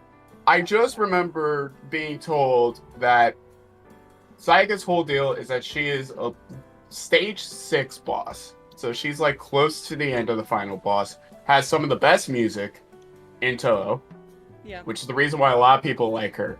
And people are trying to figure out her backstory. Excluding all of that, I think her main gimmick is the ability to time stop, which is why she's paired with Dio a lot, paired with Hit, and paired with Homura. We haven't had a 1-minute melee with Dio. Wait, in who's the past. the skull? Who's the skeleton guy? With think the that's That's from from Castlevania. Castlevania. Oh, that's Death from Castlevania. Oh, okay. I thought that was Eddie the Head, I'm going to be honest. i.e. the guy the guy that killed Luigi. Eddie, Yeah. Oh my gosh. So yeah, I guess if I was to choose one of these, I would lean towards Homura probably because I do like her character a lot and it would be cool Honestly, to I talk think- about her. From what I've heard about Homura is like at least she has a backstory, so I prefer her to kind of be matched up with someone with similar themes. Yeah. Dio Okay, would okay, be Dio would be probably hilarious to bring explained back. In all honesty, I like Hit, just because like from what I heard, he has just about as much backstory. And virtually out. none. Yeah, also no just- backstory. Before Toho fans get mad at me, I could be completely wrong. So feel free to educate my dumbass. I think Yeah. Hit's very cool. He's a hired assassin, but he has a specific rule that he will only kill people like while he's like looking at them directly. He never kills from behind, which is like that's a cool kind of respect. He's got some level of Gentleman's morality to him when it comes to his targets that he's consistent about. I don't know how close his power level is to Sakuya because I know nothing about Toho, and it's the Dragon Ball character. I don't know. Yeah, I Dragon know that Ball Toho versus gets like Toho. stupid high. Yeah, it gets ridiculously high. Yeah, I think I'm guessing I think Dio my- would probably not be able to match up if like going off of definitely vibes. not. absolutely Yeah, not. maybe if they I think give my Evan- problem. I think my problem with Hit is just it would kind of just accentuate how many just like weird Dragon Ball episodes we'd have on Death Battle. Like, really, we're doing a hit episode. Yeah, A character who like only just Yeah. shows up like a few times. do we really need a hit episode, guys? Like, come on, like, guys. Bro. Run away. Like, you tried Gogeta versus Vegeta on So us, and that didn't basically, work. Come on. I did look up Look, a in bit their more defense, on. Dragon Ball's just fun to talk about. I did look up a bit more of Sakuya. When you first meet her, she is trying to stop you from reaching her mistress, but fails. Which I think is the main connection with Death, is that she is a servant to someone else. Yeah, I think so. Okay. I think that's one of the I can connections. see it. All right, that makes sense. Okay, so But Fair. this profile starts off with easily one of the most enigmatic characters in the series, despite appearing in so many games. So there's just a lot of mystery around her right now. okay. I think that an analysis could like work with that. Sorry, Yeah, I zoned out for a bit. What would work for the analysis? Like the mystery behind her character. Her being Gotcha. A mystery. Like Well, going yeah. through all the theories of like her connections Oh, with yeah. everyone. They do a similar thing for Joker and Black Widow that I like about their analysis segments, where they have intentionally vague backstories. And so, Didn't they do the same yeah. thing with SpongeBob? Like technically. kind Yeah, of. they use Yeah, like a kinda fan so. theory of like Yeah, how yeah, the fan the theory. body of came the to exist. Bikini Atoll. But like that's for a joke episode, yeah. so I don't want to count that. Okay. So yeah, Like, I you don't- know what? It is. In hindsight, it is bizarre that SpongeBob and Godzilla's analysis started the same way. exactly the same. Yeah. So yeah, based off of vibes, I would hate that probably you're right. vote for Homura out of these options. Like I feel like she and Sakuya have the most like artistic congruity between each other, and It I also pleased the Homura fans who got snubbed. who was she? Was she voted for a lot in the ballots for the island? I don't know, but I mean, There- she there- made it there to was a the top couple for her. 32. Homura's Oh, got yeah. like a lot of fans in this community though. Yeah. Yeah, and like I said, I think she's the out of all the characters in Madoka Magica, she's the only one that really needs to have a death battle episode. That's just my personal opinion. So if it's against Sakuya, I would be totally fine with that. I was also kind of like I didn't find this out until like a couple of days ago, but there is another matchup for Sakuya that I did see thrown around that like I don't know how good it is because I don't know Homestuck, but there's Aradia, or Aradia, I don't know how you say her name, but like it's just like From Homestuck. it's interesting. Yeah, a Homestuck character. So I was like, it's interesting to see like Sakuya as like her spread. I can't say that like personally for me, I can't say that like I'm super like invested in like all of her options, but at the same time, it would also be interesting just to see Choha in Death Battle in the first place. I'd go with Yeah. Sakuya versus Death just because there's at least something to work with. Yeah, I've heard Death is her the biggest matchup. for her, Something at to work least. with in terms of the way that their stories are told. Yeah. But I feel like in that sense, I feel like that would also just exacerbate how weird it is that we would have two Castlevania episodes and yet no like Belmont or Alucard episode. I get it, but like, That's so weird. who's to say that the Death? I mean, versus that's not Sakuya really would happen above Death first? Bow. I mean, we haven't had a Luffy episode yet. I mean, it'd literally be death. Which is in Death criminal. Battle. We haven't done a One Piece episode The since Death season Battle 7. Royale. How does Death even die in Death Battle? Like, how does that make sense? From what I've heard, That- he's Erase not the concept actually- of death itself. That has I the, don't that think he is in Castlevania. I don't think he is the concept of death. Like That- I think it's canon that he's like something that takes up the mantle of death and just like takes advantage of all the killing that gets done. the way you said that. How does Death die? Reminds you of talking about the Irish potato famine. How do you have a famine when there's ground everywhere? I was thinking of the South Park. How do you kill that which has no life? That's a good one. That's Oh an my God. insane pull. Okay, I think now's the time to move on before we show how much more uncultured we are. Yeah. Yeah. About Choho, yeah. Anyway, Apologies, Steve. Minecraft! Steve! Finally, something more mainstream. Yeah. I know everything One about of those Roblox. one of those kind of has me tugging at my shirt collar. Oh yeah. By the way, for our next podcast guest, we're gonna have Chris Hansen on the horn. He's a very Oh. big Little Big Planet fan. Did you know that? Okay. Okay, so Steve versus Emmett was actually, for those unaware, the original 3D poll way back when they did their first members only deciding of an episode. Tournament of Champions. And Loki feels like an industry plant that Death Battle made. And Cole versus Alex ended up winning that specific poll, but there was a lot of criticism given to like Steve versus Emmett in terms of the congruity of their stories, with Steve being more of a player character and Emmett having an actual personality and stuff. With people going on to say something like Steve versus Terrarian, or Steve versus the fucking guy from Minecraft Story. No, Emmett versus Minecraft Story Mode. Yeah, Jesse. Yeah, I'll go into that a little bit, but you keep going. Yeah, it was like it was an interesting discussion to think about, but to me it was more like these are the most like iconic names you can pull from for.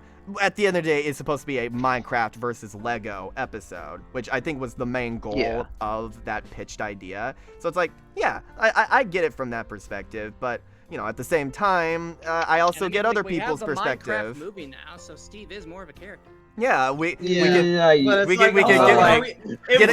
Austin Lee Matthews to voice Steve again. If we did get a Minecraft episode or specifically a Steve episode, the chances of it being like the movie's version of Steve, it's like I just came up with a goated idea. Okay, so bear with me on this one. Steve, what if they got you to play Steve, but with your normal microphone setup, and so have it be like you're playing the game as Steve, and like have it feel like a multiplayer thing, so like a shitty microphone on purpose because you're just playing online and you happen to run into Emmett or whatever.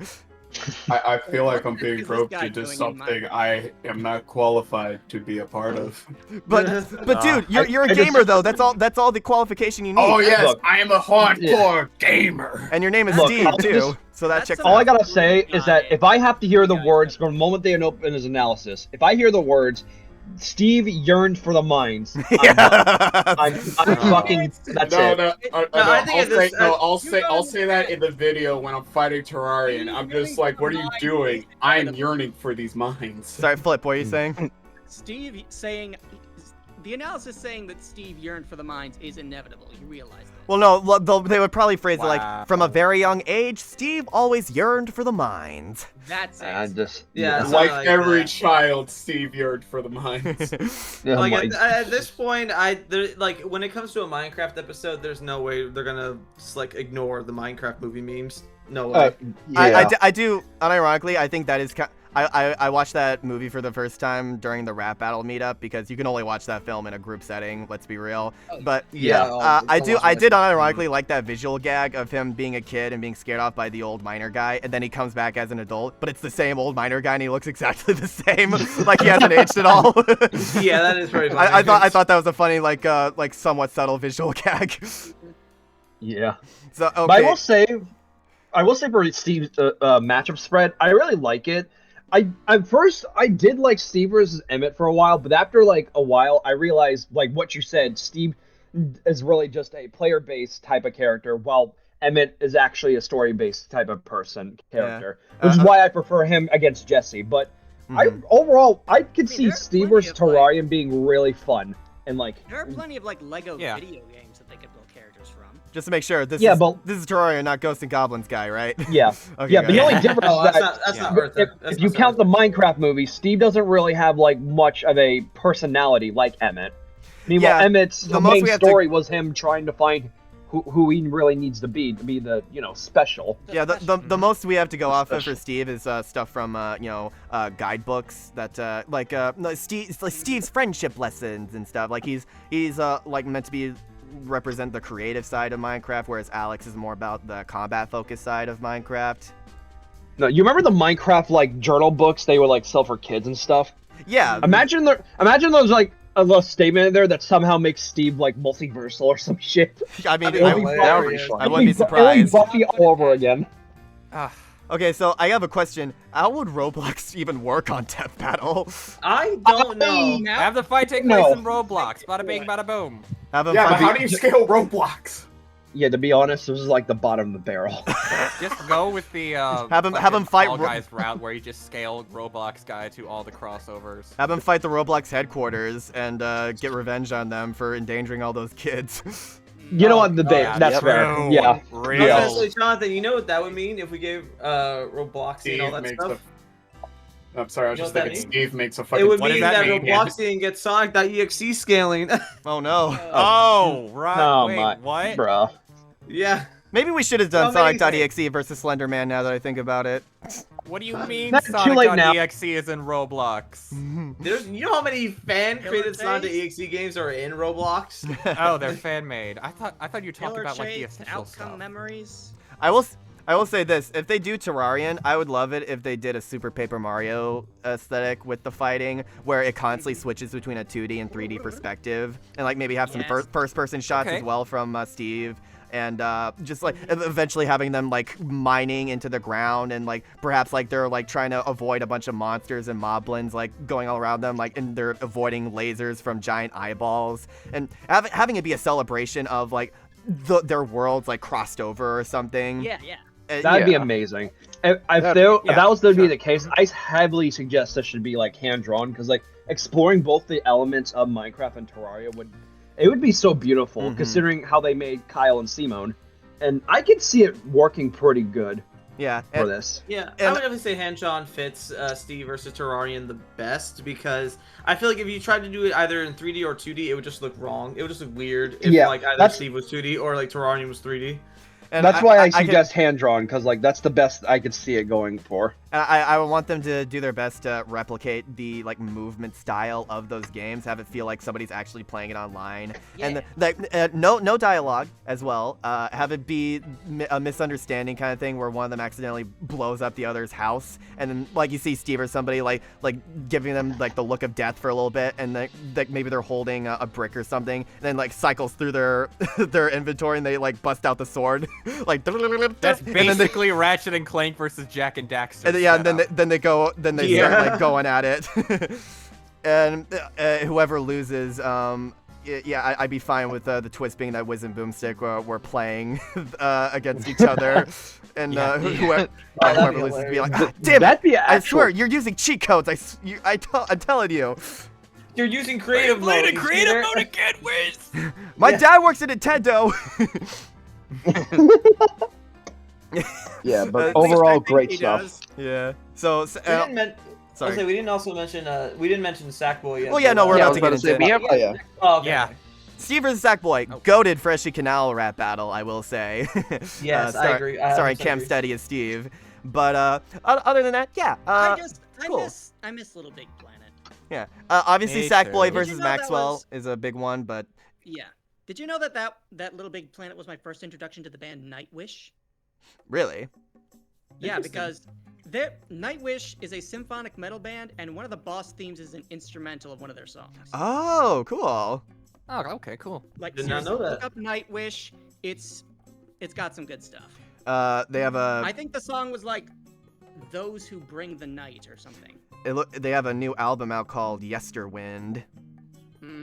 So check that. They're a Finnish symphonic metal band. I love symphonic metal, so I'll check them out. Watch their brand new video, "Perfume of the Timeless." Whoever brings the night, that's what it is. Nice. Okay. So yeah, I'm cool with. I love Sackboy as well. I know a lot of people say Sackboy versus Maxwell, so let us know which one you prefer for Sackboy to fight. I'm a Sackboy versus Prince Fluff supporter. Prince Fluff from Kirby's Epic Yarn, eh? Yeah. That'd be fun. Can we get Yarn Yoshi in on the fun? I was about to bring up Yoshi's Woolly World. Oh yeah. So, all right, yeah. I think that about covers it for Steve. If we're ready to move on, we got. Yeah, I'm fine. Oh, this is gonna be a big one. That's gonna be a boy. Oh yeah, and we mentioned Super Paper Mario. Guess who's in the top left corner? Oh boy. It's complex master of dimensions, the pleaser of crowds. I am Dementio. Best Mario character in the franchise. Fight me. I don't know if I would agree with that, but he's one of the best villains, easily. Yeah. So he doesn't beat Fawful though. Fawful is Yeah, he does beat Fawful. It's a No, close he does race not. between those I'll two. side, Fraudful? I'll side Like with you on that one, fraudful. Flip. Hmm? I said I'll side with you on that one, Flip. Thank you. Fight. Well, we have a different kind of fight to talk about here. Anywho, So right. we Flowey Yeah. versus Flowey. Dementio. Like, I was kind of iffy on this, but like the fact that I realized that Dementio does use plant-based attacks, like at least with like Yeah. a mind-infecting sprout thing, and then Yeah, like with the taking Luigi over a Mr. human soul to turn into some grotesque abomination, and then like the pure heart human souls like aesthetic mashup. Oh yeah, I didn't even think about that. That works so well. I was also, Yeah, true. I would have just mentioned that like even And though then, like both have kind of prophecy relations. yes, technically. I was gonna mention that like Dementio, while he doesn't have that same kind of like meta awareness of the game as like Flowey, there is still some sort of like Dementio, like it's like theorized, or maybe it is said in Super Mario, but that he wrote the Dark Prognosticus, which foretold the end of all reality. You guys, Okay, these okay. these I are will words. say These are Dementio indeed is words. Cool for one, he's cool for one simple fact. Dementio literally sent Mario to hell. Yeah. Yes. Indeed. Yeah, exactly. He He killed did. Mario. Yeah. I talked about that in my season 2 review for Luigi vs. Tails. Like, who cares that he defeated Dementio, the Mario World's version of Satan? Essentially, he struggled to pick up a radish that one time in a game that was also a dream. Yeah, I don't. Yeah, that's not. Like, get I into am this. still He very is more much of a Lucifer Dementio. type, which is why I've seen him pit against Wilfrey so often. Yes. Yeah, I was that's just gonna what I'm say talking about. that is my Wilfrey preferred Wilfrey- for Dementio, Wilfrey, but Wilfrey, so good, such a good. Drawn to Life was my childhood. I loved it so much. Drawn to life. Oh. I've only Oh, yeah, played it was the first game on DS, but like I played the But, first like- game. I played the next chapter. I played the SpongeBob version. So good. yeah, my friend Yes. had the SpongeBob Yes, version. Doodle Bob was the main villain. Yep. Nice. But bottom line, like, if Dementio ever got an episode, how do you guys pronounce it? Dementio or Dementio? Dementio. I think it's I say Dementio. Sir, that's how I pronounce it. However like you the same pronounce, pronunciation. however you pronounce his name, if he ever got an episode on Death Battle, I'd be so down because he is just such a fun character. Like, Absolutely. Honestly, if he took Flowey's spot, I wouldn't even be mad. Me Yeah. neither. I would not. Fred is wild. True. I, Oh my god! Anyhow. Like imagine Omega Flowey versus like Super Dementio. Or Yes. Oh, that'd be so. Yes. Mm-hmm. That That'd would be be so so cool. And you get the pure And hearts, and also like the Luigi. way that Flowey like gathers all the souls. Isn't that like Mhm. similar to the pure hearts? Essentially, yeah. Kind of. Yeah, because the pure Ooh. hearts are powered by like positive emotions and such. Oh yeah. Dementio doesn't get the pure hearts; he gets the chaos heart. That's I mean, tough. The chaos That is heart. super, Yeah. that is super tough. I love that. Mhm. But still, So I Chaos digress. Heart versus Monster Soul.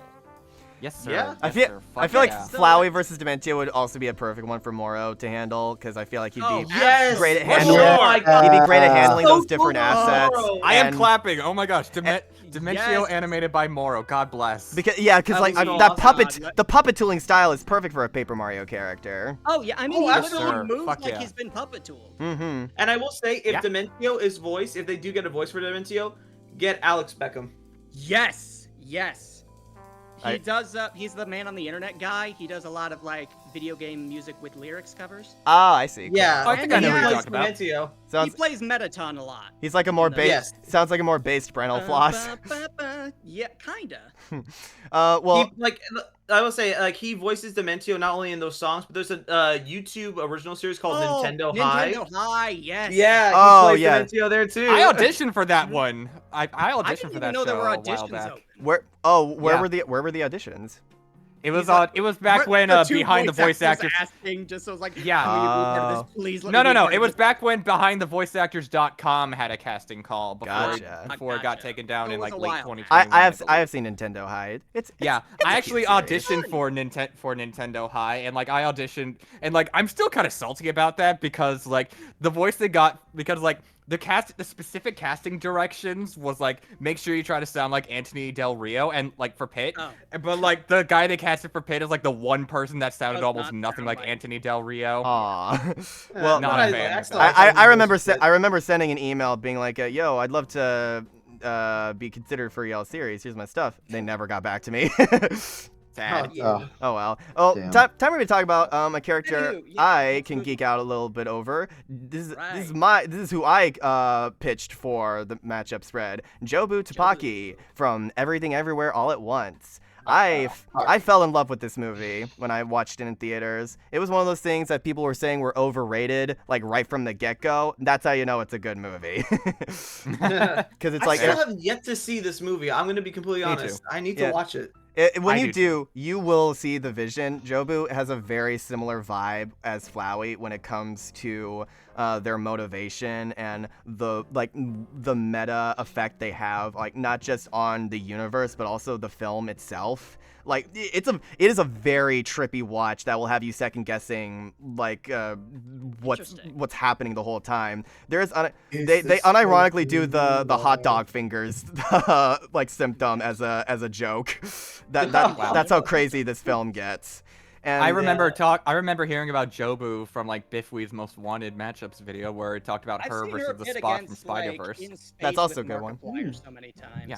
And by the way, we will be talking about the Spot versus Jobu in a future members future members matchup. Stay tuned. Ah, okay, neat. And Okay. Jobu is a similar thing as well of being like the daughter of someone and like feeling like kind of neglected, and so like this is their like evil version coming out as like sort of like that angst that's been building up inside of them, and it gets very esoteric by the end of it. So I also like the idea of like a teenage girl interacting with an anthropomorphic flower and just the kind of banter that would come from that. It wouldn't be the first time Flowey messes around with a human.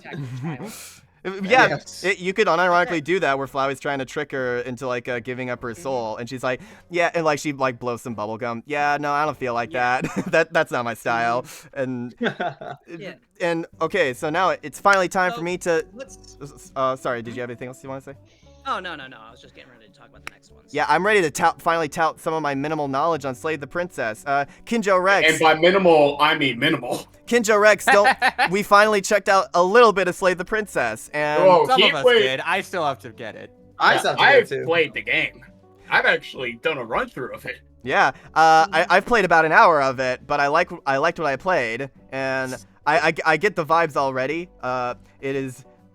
I can tell that the more I play this game, the more it's going to like mess with my head and make me second guess myself constantly. Without like getting into spoilers, because I really want everyone this call to play Slay the Princess. It's actually a very good game. Like no joke. There's no joke. It's a really good game. Just I'm learning gonna get on that.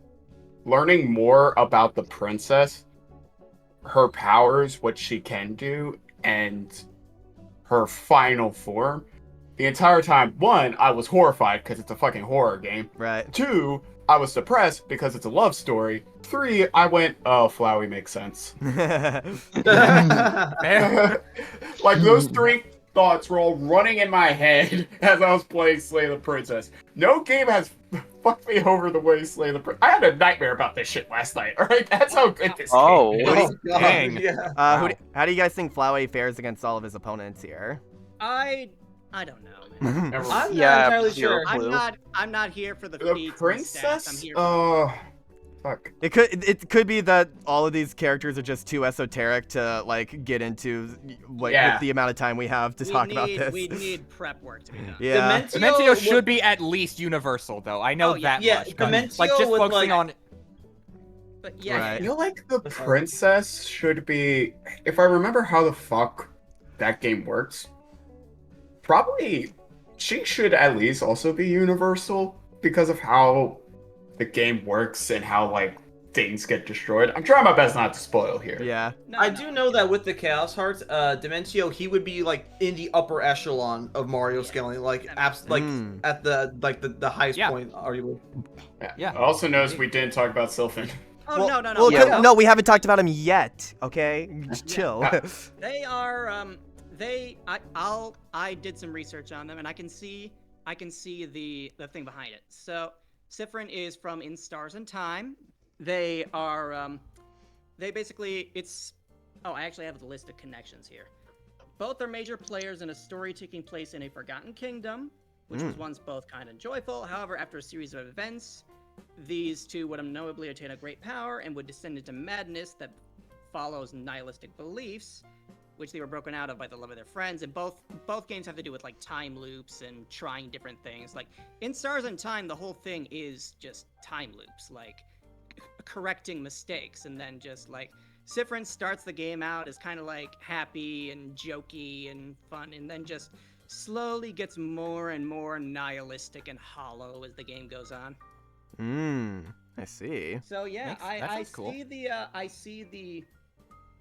the appeal.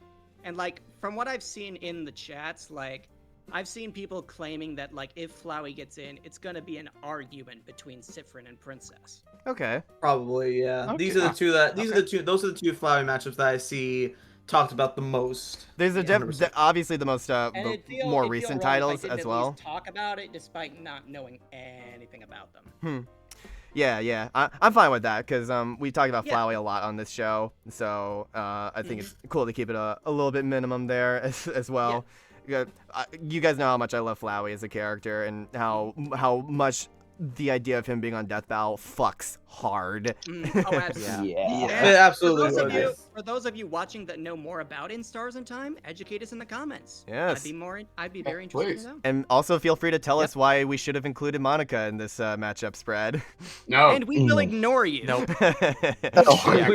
I saw the rap battle. That's all I need from that Monica matchup. has her rap battle. She has her Yates track. She doesn't need I was about to say Monica we will can just fight that other crazy girl from what? Mita, is that her name? Me-side.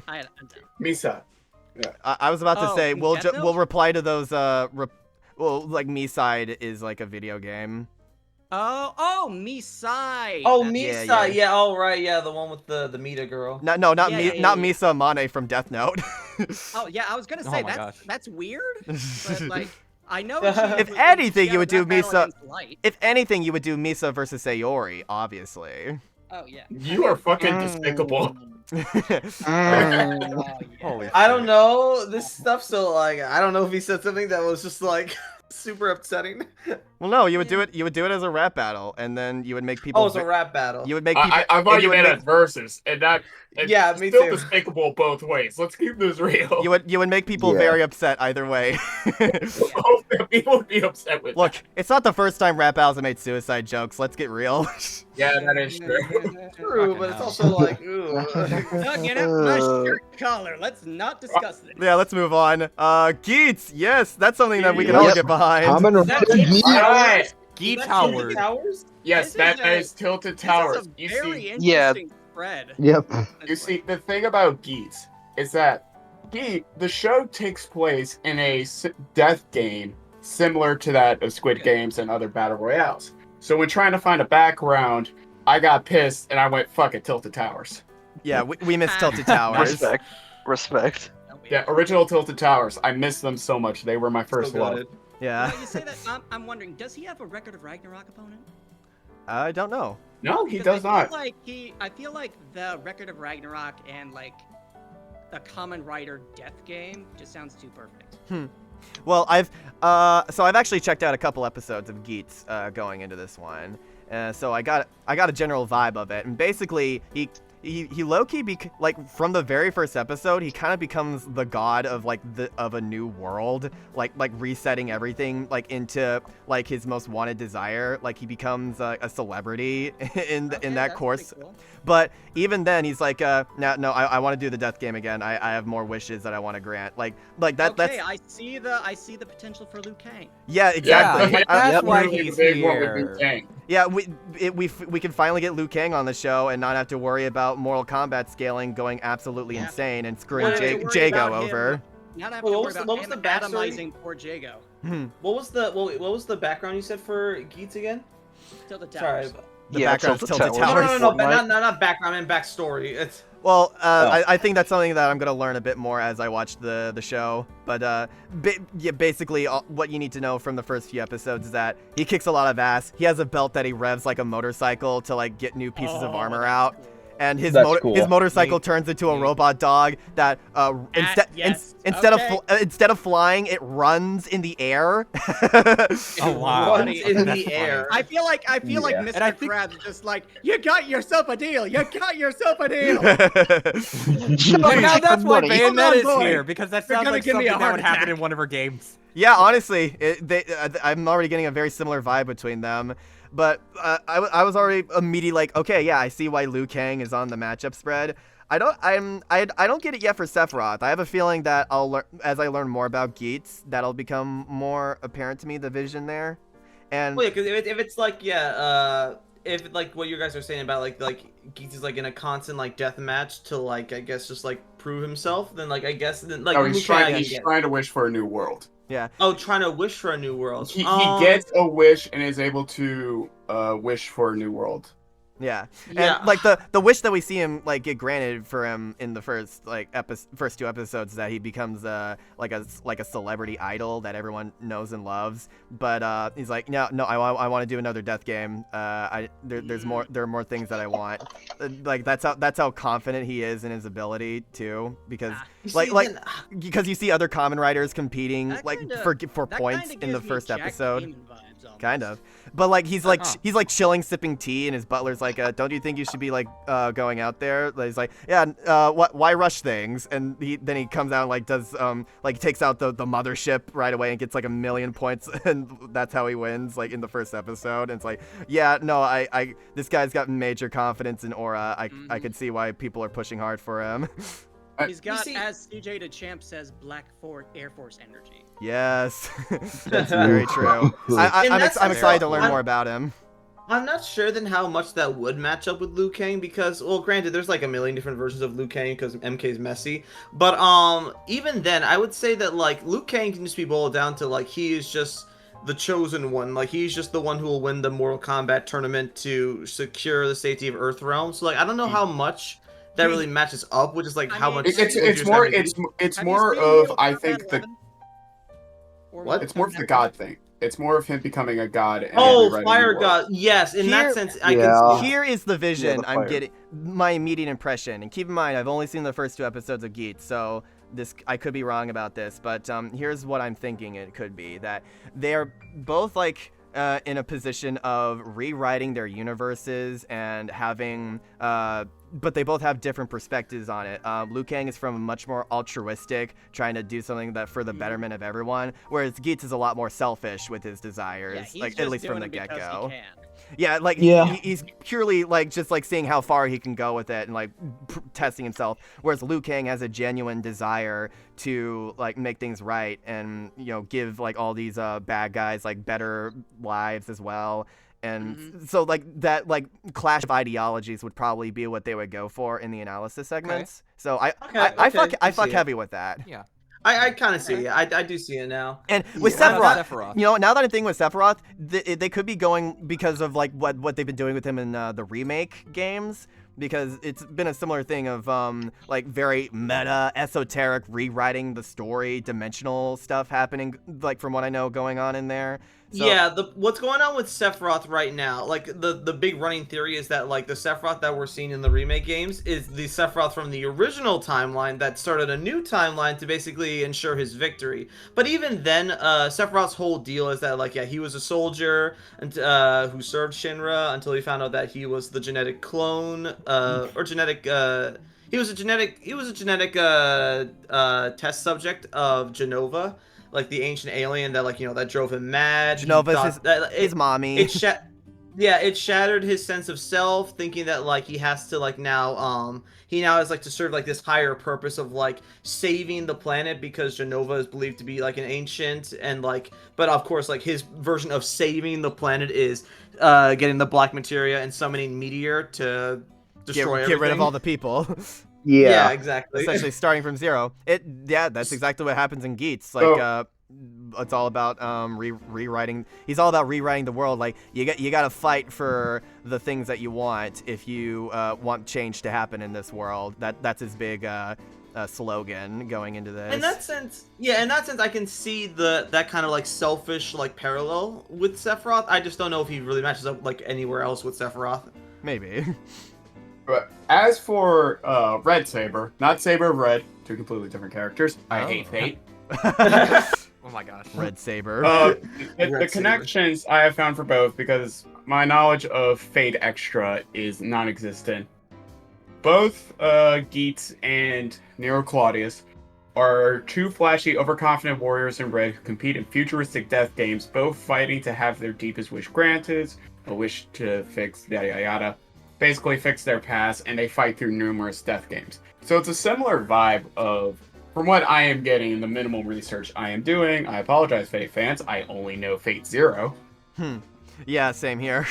Is that Nero Claudius is doing basically the same thing of, she's confident in herself, she's like, you know what, I can just keep winning this fucking death game over and over again, and to get the wish that she wants, and eventually her story, which I'm assuming will be the same story with Geats, is realizing maybe we should slow the fuck down a little bit. Maybe. And try to not, what? Does she also go by Mordred? No. Mordred is Saber of Red. They're two completely different characters. Oh my god. This is Nero Claudius. King Nero. It's same face syndrome to the nth degree. Jesus. Okay. Fucking hell. Jesus Christ. Okay, I hate Fate so much because you have Artorias, who is Saber, the one we all know. Yeah. Then you have Mordred, who's Saber's child, but she is Saber of Red from Fate Apocrypha because she is on Team Red. In that fucking show. And now you have Nero Claudius, who's not even related to anything happening to Artorias, but she is Saber. And this is Nero? Yes, this is Nero. Alright, does not compute. It doesn't. I fucking hate Fate sometimes. It is... That's right, Steve. Let's talk about something a lot less confusing. Bayonetta. Oh yeah, totally. Yeah. Mention the motorcycle. I haven't talked about Bayonetta. I haven't played Bayonetta 3, so maybe something crazy happens in that gets her onto Geats level of storytelling. I heard that it makes each good. of the Bayonettas the Bayonetta from the first two games as distinct as different characters now. Oh, so that's why they hired a different voice actor.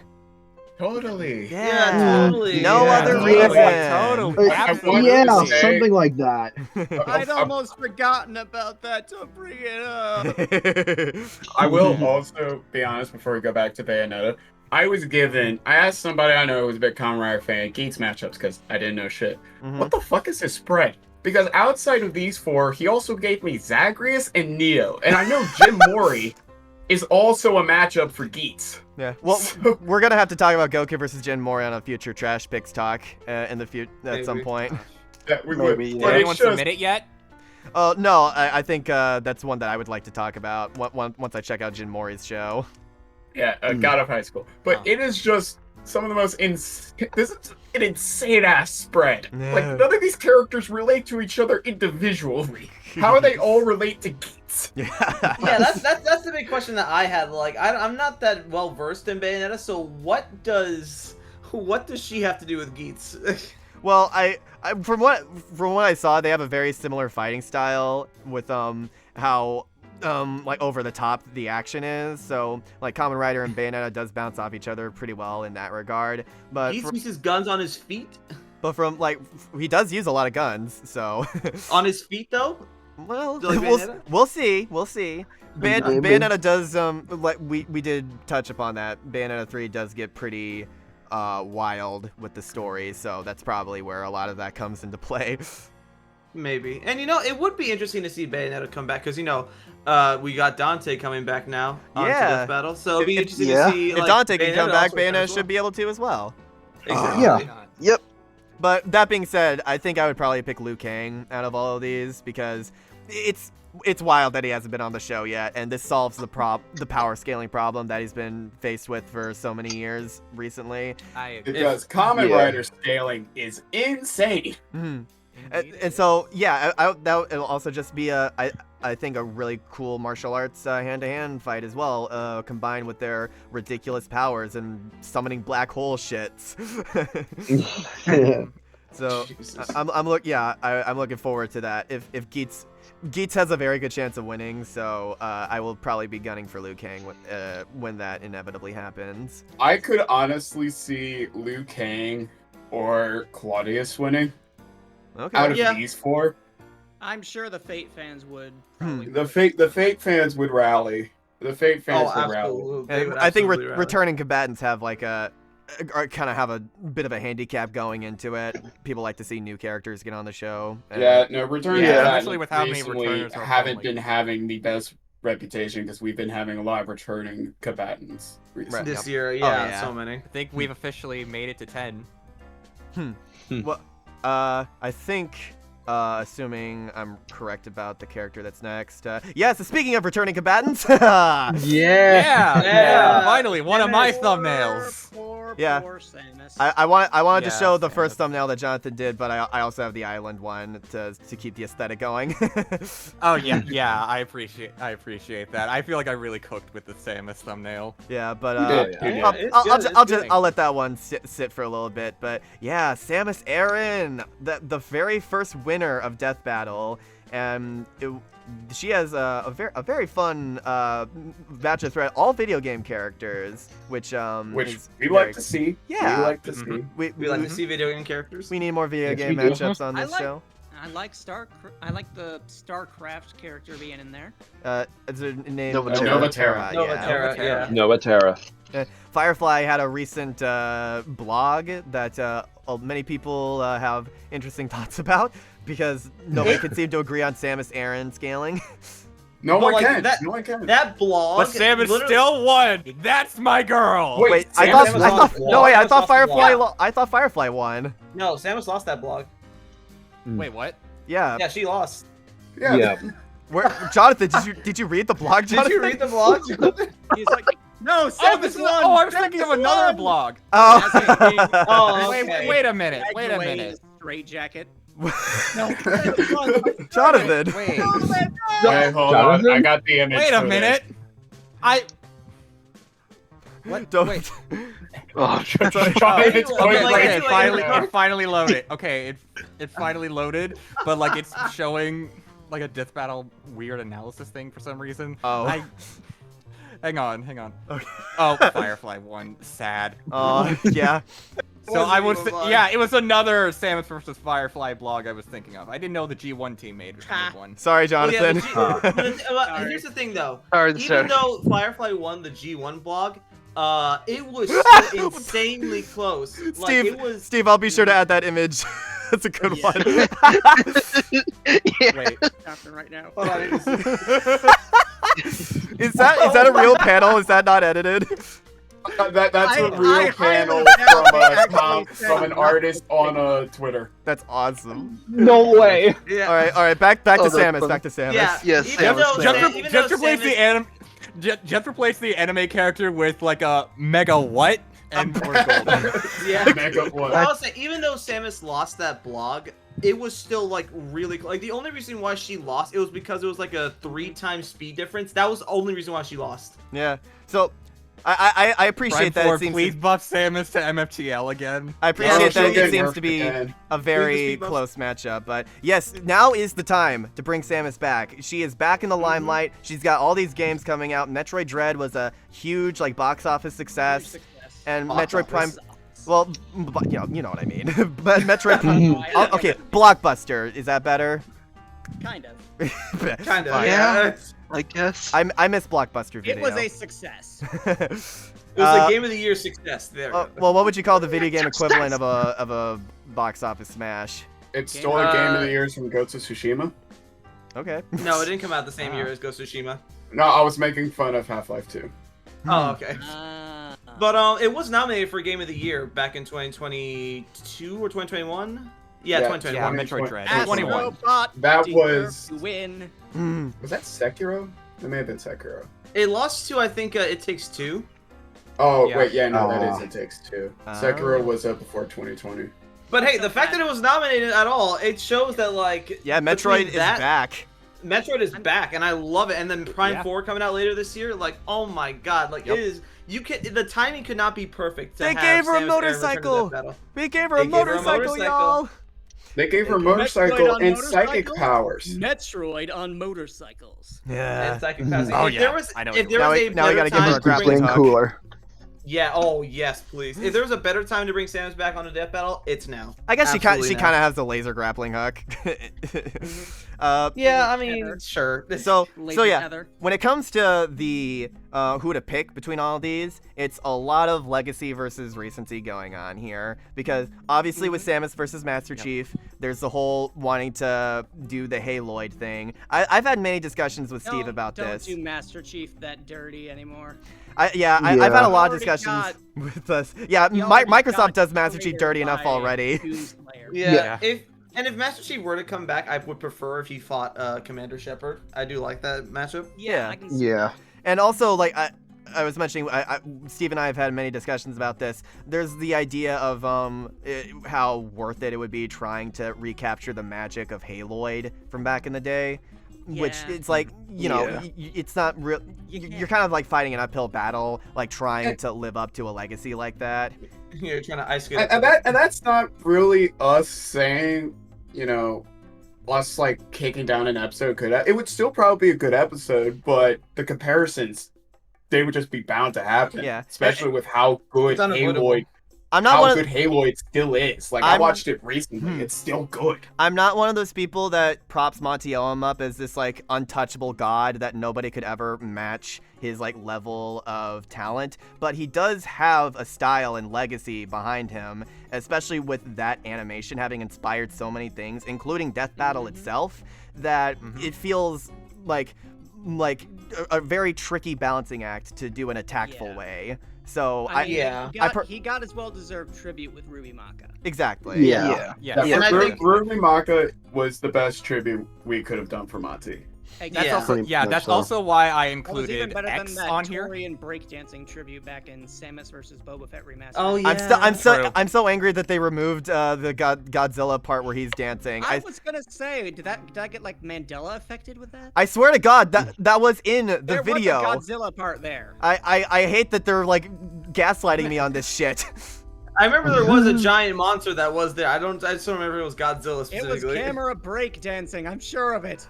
We can't both be having the same Mandela effect. It had to have been there. That's why it's called the Mandela effect. No, you will not Berenstain bear me.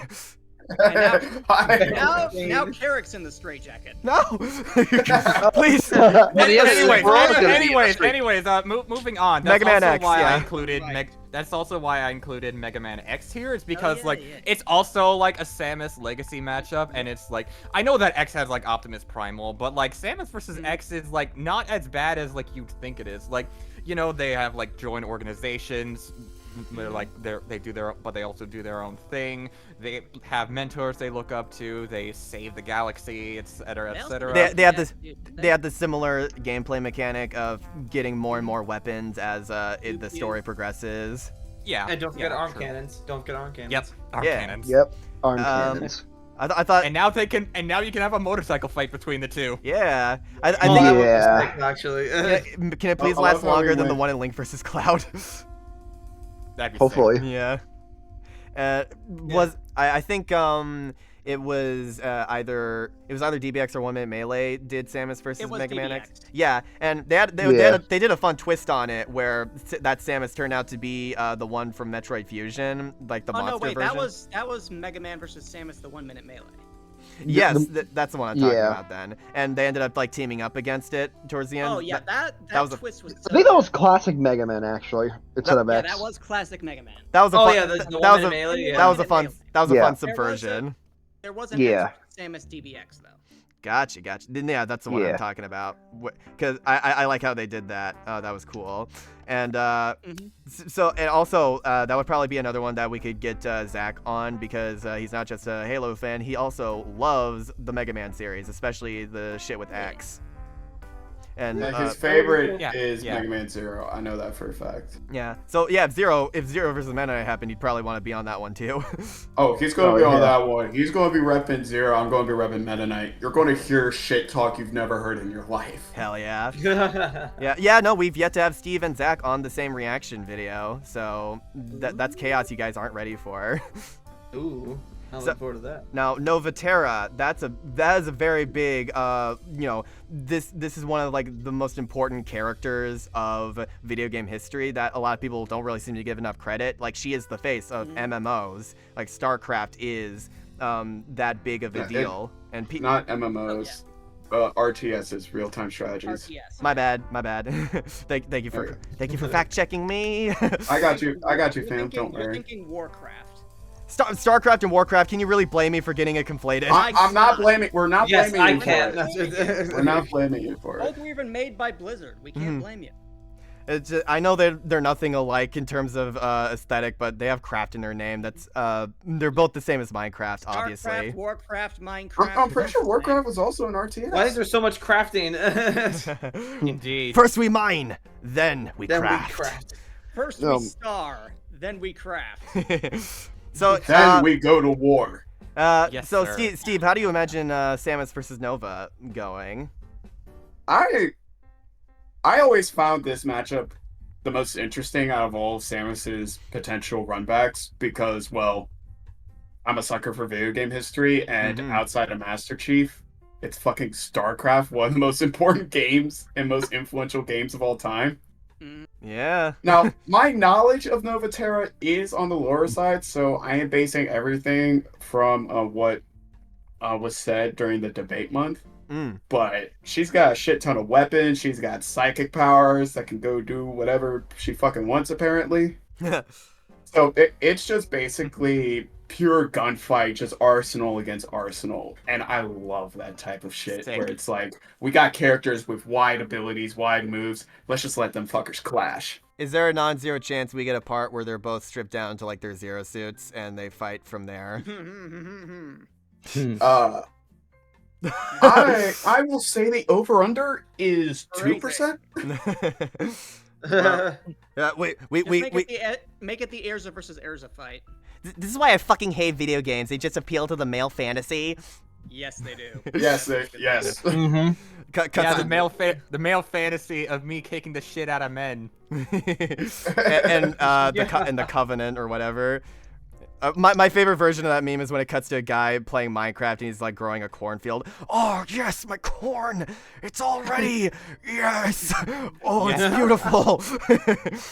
And Firefly is an interesting one in the sense of you would have to face a similar like handicap going into it of like the Kratos versus Asura syndrome of like different like power scaling when it comes to the way their powers are presented and how that dynamic would play out in an actual animation. I have seen people turn slowly on Samus versus Firefly crazy. even before the blog came out because people realized, wait a minute, Firefly really just does close quarters combat. So and that's it. That's why it seems other characters like Nova vibe a little bit better because they fit Samus's repertoire in a more in sync kind of way, and it just when you have like that much history as well to like go off of, it makes for a more interesting like balancing of the two analysis segments. Nothing against Firefly.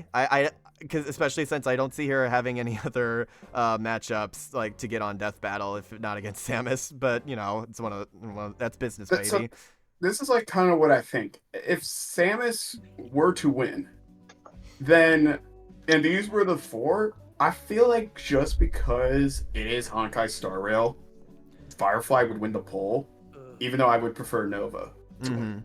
Yeah, I would expect Firefly to win too.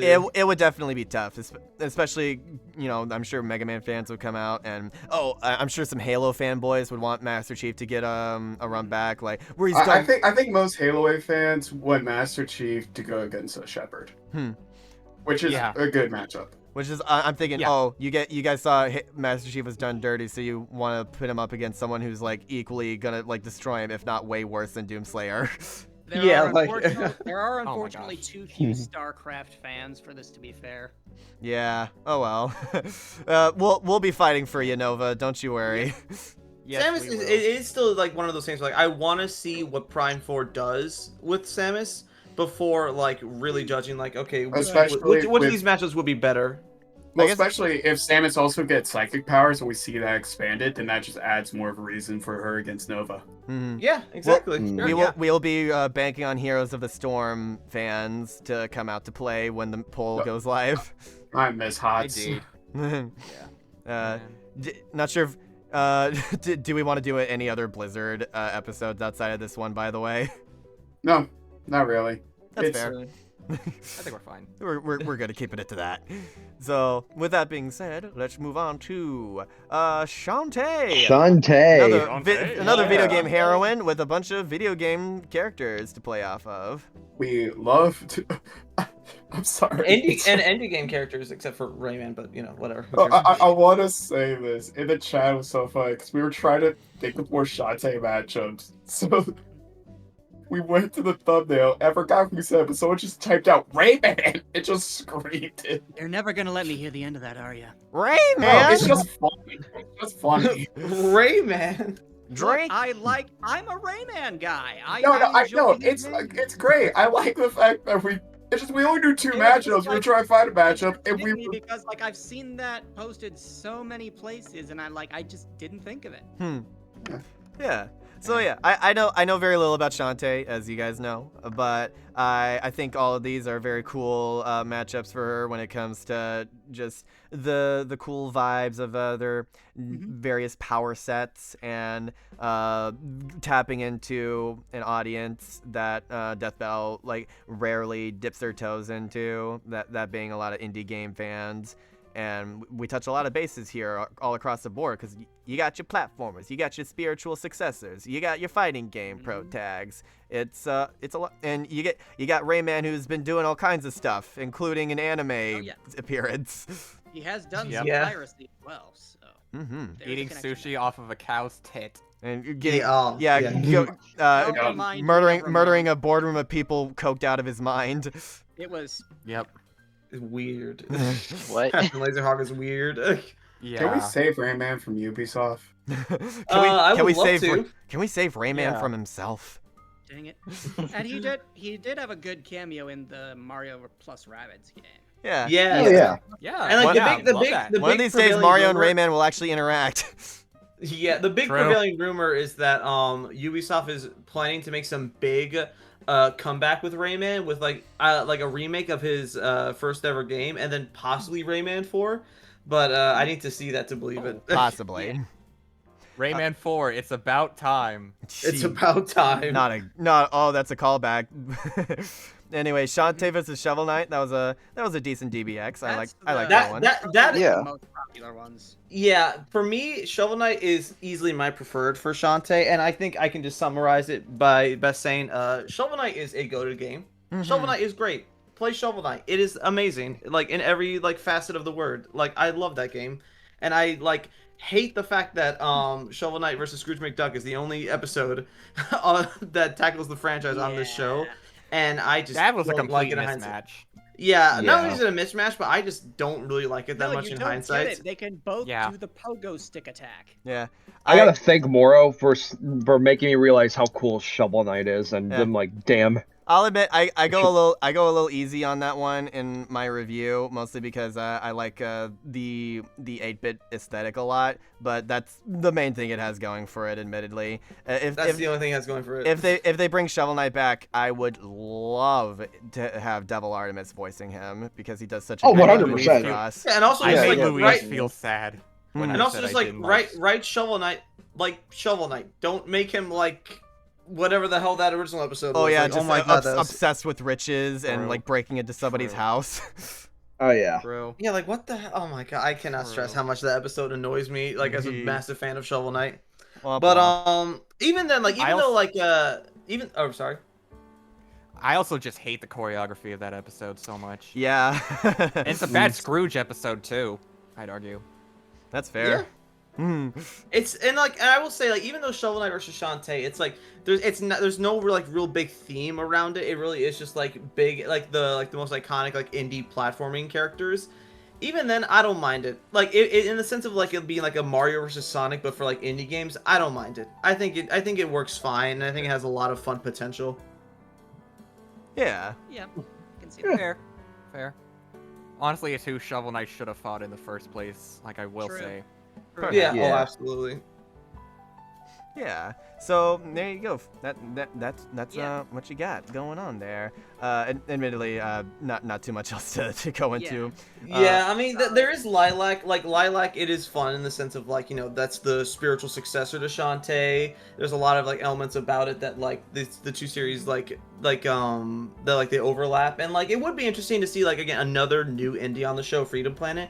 It's just, I also don't really have much to say on it because I've never played Freedom Planets Sonic 1 or 2. Yeah, same. Very Sonic Smart, yeah, definitely. Yeah. All right. And So Philia. Philia, I will say Skullgirls is very. It has a crowd, a certain crowd. A very certain crowd, yeah. The game's creator's a total creep, though. Yeah, well, fuck the game's creator. This has nothing to do with Philia. Yeah. Yeah, it'd be interesting to see Skullgirls on Death Battle, but at the same time, I also don't have like a massive desire to see it on Death Battle.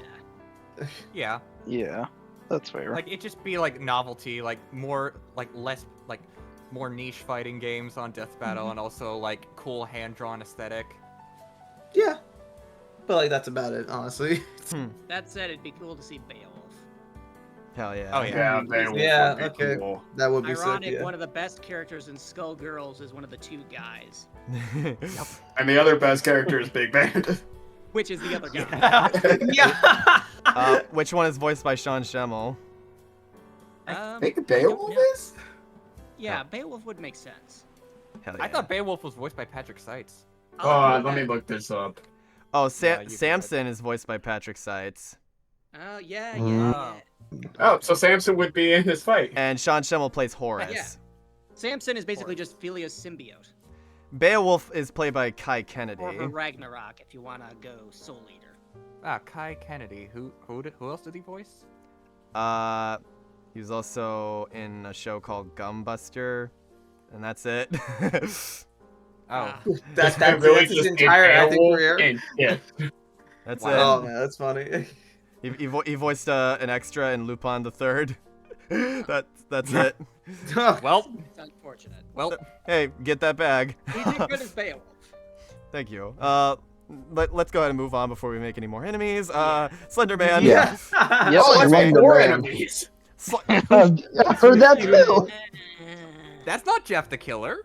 Is it not? Is that Jane the Killer? Did I fuck up? Did I fuck No, up? I actually don't know if Jeff the Killer is on here. Okay.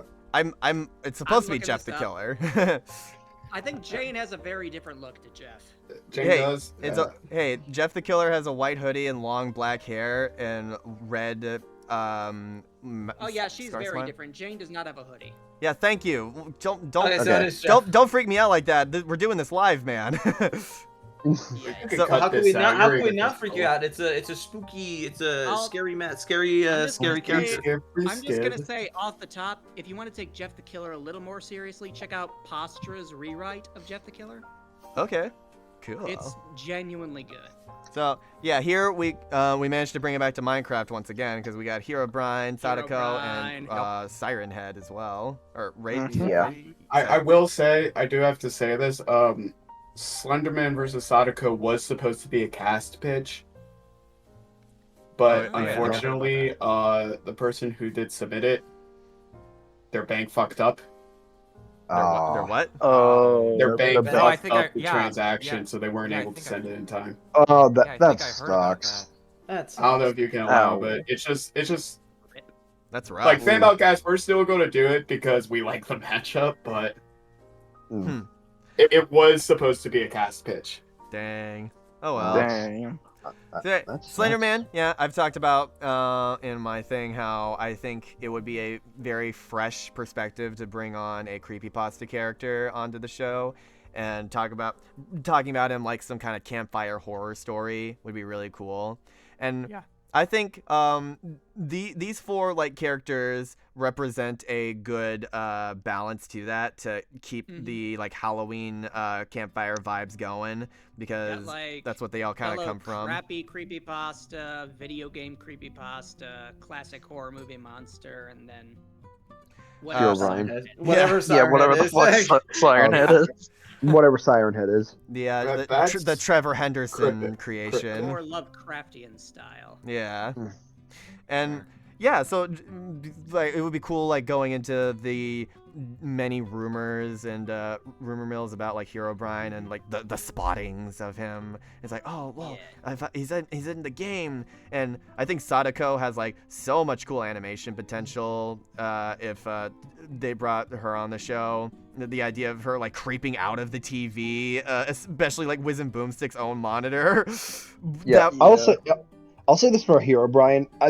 You do not know how much clickbait there was back then with Herobrine. It's like, oh, I spotted Herobrine in my world. And for sure. It could just literally be nothing but just a grass block, and you just literally gaslighting. Anyway, like and subscribe, and I'll probably show him next video or something like that. It's like every ghost show on TV. Yeah, but with Herobrine, really, he has Minecraft has acknowledged him, but like they never really said he was like official because like, well, I don't really know if they really apply creepypastas like that. Yeah. So to be fair, he did make an appearance in the Minecraft movie. I was gonna say that part where like the Enderman is like looking into whatever the kid's name is. Everyone has purple eyes except for everyone has. Every like twisted version of the main characters have purple eyes except for Steve. He has the white eyes. Yeah. I don't know if it's because I'm skeptical, but like I doubt that was like intentional. The kid's name is Henry, by the way. The meme that was made before the movie, it was like, it showed Jason Momoa with white eyes. It's like, wait, no, you're supposed to be a hero, Brian. But I'm just saying, if they end up doing Slenderman versus Herobrine, can like the fucking like advantages disadvantages section for Herobrine, it just has that minus saying removed Herobrine. Removed Herobrine? Removed Herobrine. Because that's a very old Minecraft joke. Wow. Wait, hey, we know Death Battle is good at their deep cuts, so that would be a fun inclusion. But I think Slenderman versus Sadako, that's her name, right? Did I say her name? Yeah. I think it'd be it's important to note Sadako is from Ringu. Yeah, Ringu, and Samara Morrigan is from the American remake. Yeah, because I remember there was like the books and like the the actual like movie. Mm-hmm. But like for Slenderman versus Sadako, I think it would be really fun. Like how it could start is like literally someone could try to be watching TV in their cabinet, and then Sadako would just come out of the TV. They try running in the forest, but they see the notes that Slenderman leaves behind, and then they both encounter each other, and they're gonna try to fight over who can kill the the pro tag. Right. I hope just do Jason versus Michael again. Yeah, I hope it's something not like that. Oh my gosh. Just hopefully not like to the point where they're like focusing mainly on the pro tag, because like I understand Jason versus Michael. I like it. I like the concept with them like trying to focus on like the human type of aspect of the fight, but that's the main problem. In my opinion, that works in a horror movie, but not in a death battle. We wanted to focus on the horror movie characters. Like, but Zeo, it gave us the goated Derrickman. Joe Victim. Okay, fine, 5 points. But like, still, what I'm saying is, if they do another horror fight, I want them to heavily focus on like Slendy's and Sadako's like powers and like creepiness. Yeah, that's why there doesn't even really need to be all that much fighting. It could just be aura farming the whole time, and we'll be fine with it. Pretty much. Yeah. So I would probably vote for Sadako because of that. With I would too. The legacy they both have. Siren Head would also be cool. I don't know if Trevor Henderson would be cool with it, because I know he's He would not be cool with it. He's very protective of his characters. So that would just be we'll play that by ear if they decide to put Slenderman on the poll in the future. And then there's Jeff. And then there's Jeff. And then there's Jeff. My name's Jeff. I just couldn't have said it better myself, Steve. I just thought of another good Jeff the Killer thing. There was a episode of I think it's horror face, whatever it was. They did Ghostface versus Jeff the Killer. Mm-hmm. That turned out pretty well. Let me see if I can find. I'll have to look that up. Ghostface versus Jeff the Killer. Huh. Interesting. Yeah. Interesting. So he can be done well. Horror Speaking- face sorry. off. One more thing, Jeff the Killer versus JD. Another good thing Jeff the Killer's been in. Ah. Rap Okay. battle. This is by Radical Talent. Yes. Is made that one. And yes, Jeff the Killer versus Jason Dean is still one of my favorites from Freshie Canal. They made a D's nuts joke work. Yeah. So, JD's nuts. Impressive. I was very impressed by how they pulled off the Screamo section in Jeff's first verse. That was so good. Blow down braces! Anyway, that's enough Jeff the Killer praising for one day. Yeah. Let's move on to Spider-Man! Yeah. Spider-Man does whatever a spider can. It's about the Mets. Love the Mets, baby. Go Mets. Let's It's get a about home the run, Mets, baby. love the Mets, love the Mets, love the Mets. Love the Mets. Let's talk Okay, about but real quick. We have talked about Spider-Man versus Billy before. That's right. But Joseph Joestar, like I jokingly said that Steve versus Emmett was Death Battle's industry plant, but I will fully own up to the fact that Spider-Man versus Joseph is my industry plant for Let's this video. Oh, let's. No, I see the appeal. I will admit I did have to we did have to debate whether Oh, yeah, I don't we know had to an include argument Batman. about it. But Yeah, we because- figured Yeah. that this would provide a lot more variety as opposed to going over Yeah. a rematch. Yeah. Pretty I will much. say, I will say Yeah. if they did bring like absolute Batman, talk about him versus Spider-Man, because like they do have more. Talking they do about have- apps. They do have more of a working class background. Cool. Huh, Absolute okay. Batman versus Ultimate Universe Spider-Man. Let's do it. Yeah. Man. Ultimate Universe man. Spider-Man's just going, what the fuck happens in your world? I don't know! He's like, that's Everything right. Sucks. I'm man. Everything sucks. Same. Yeah. Okay.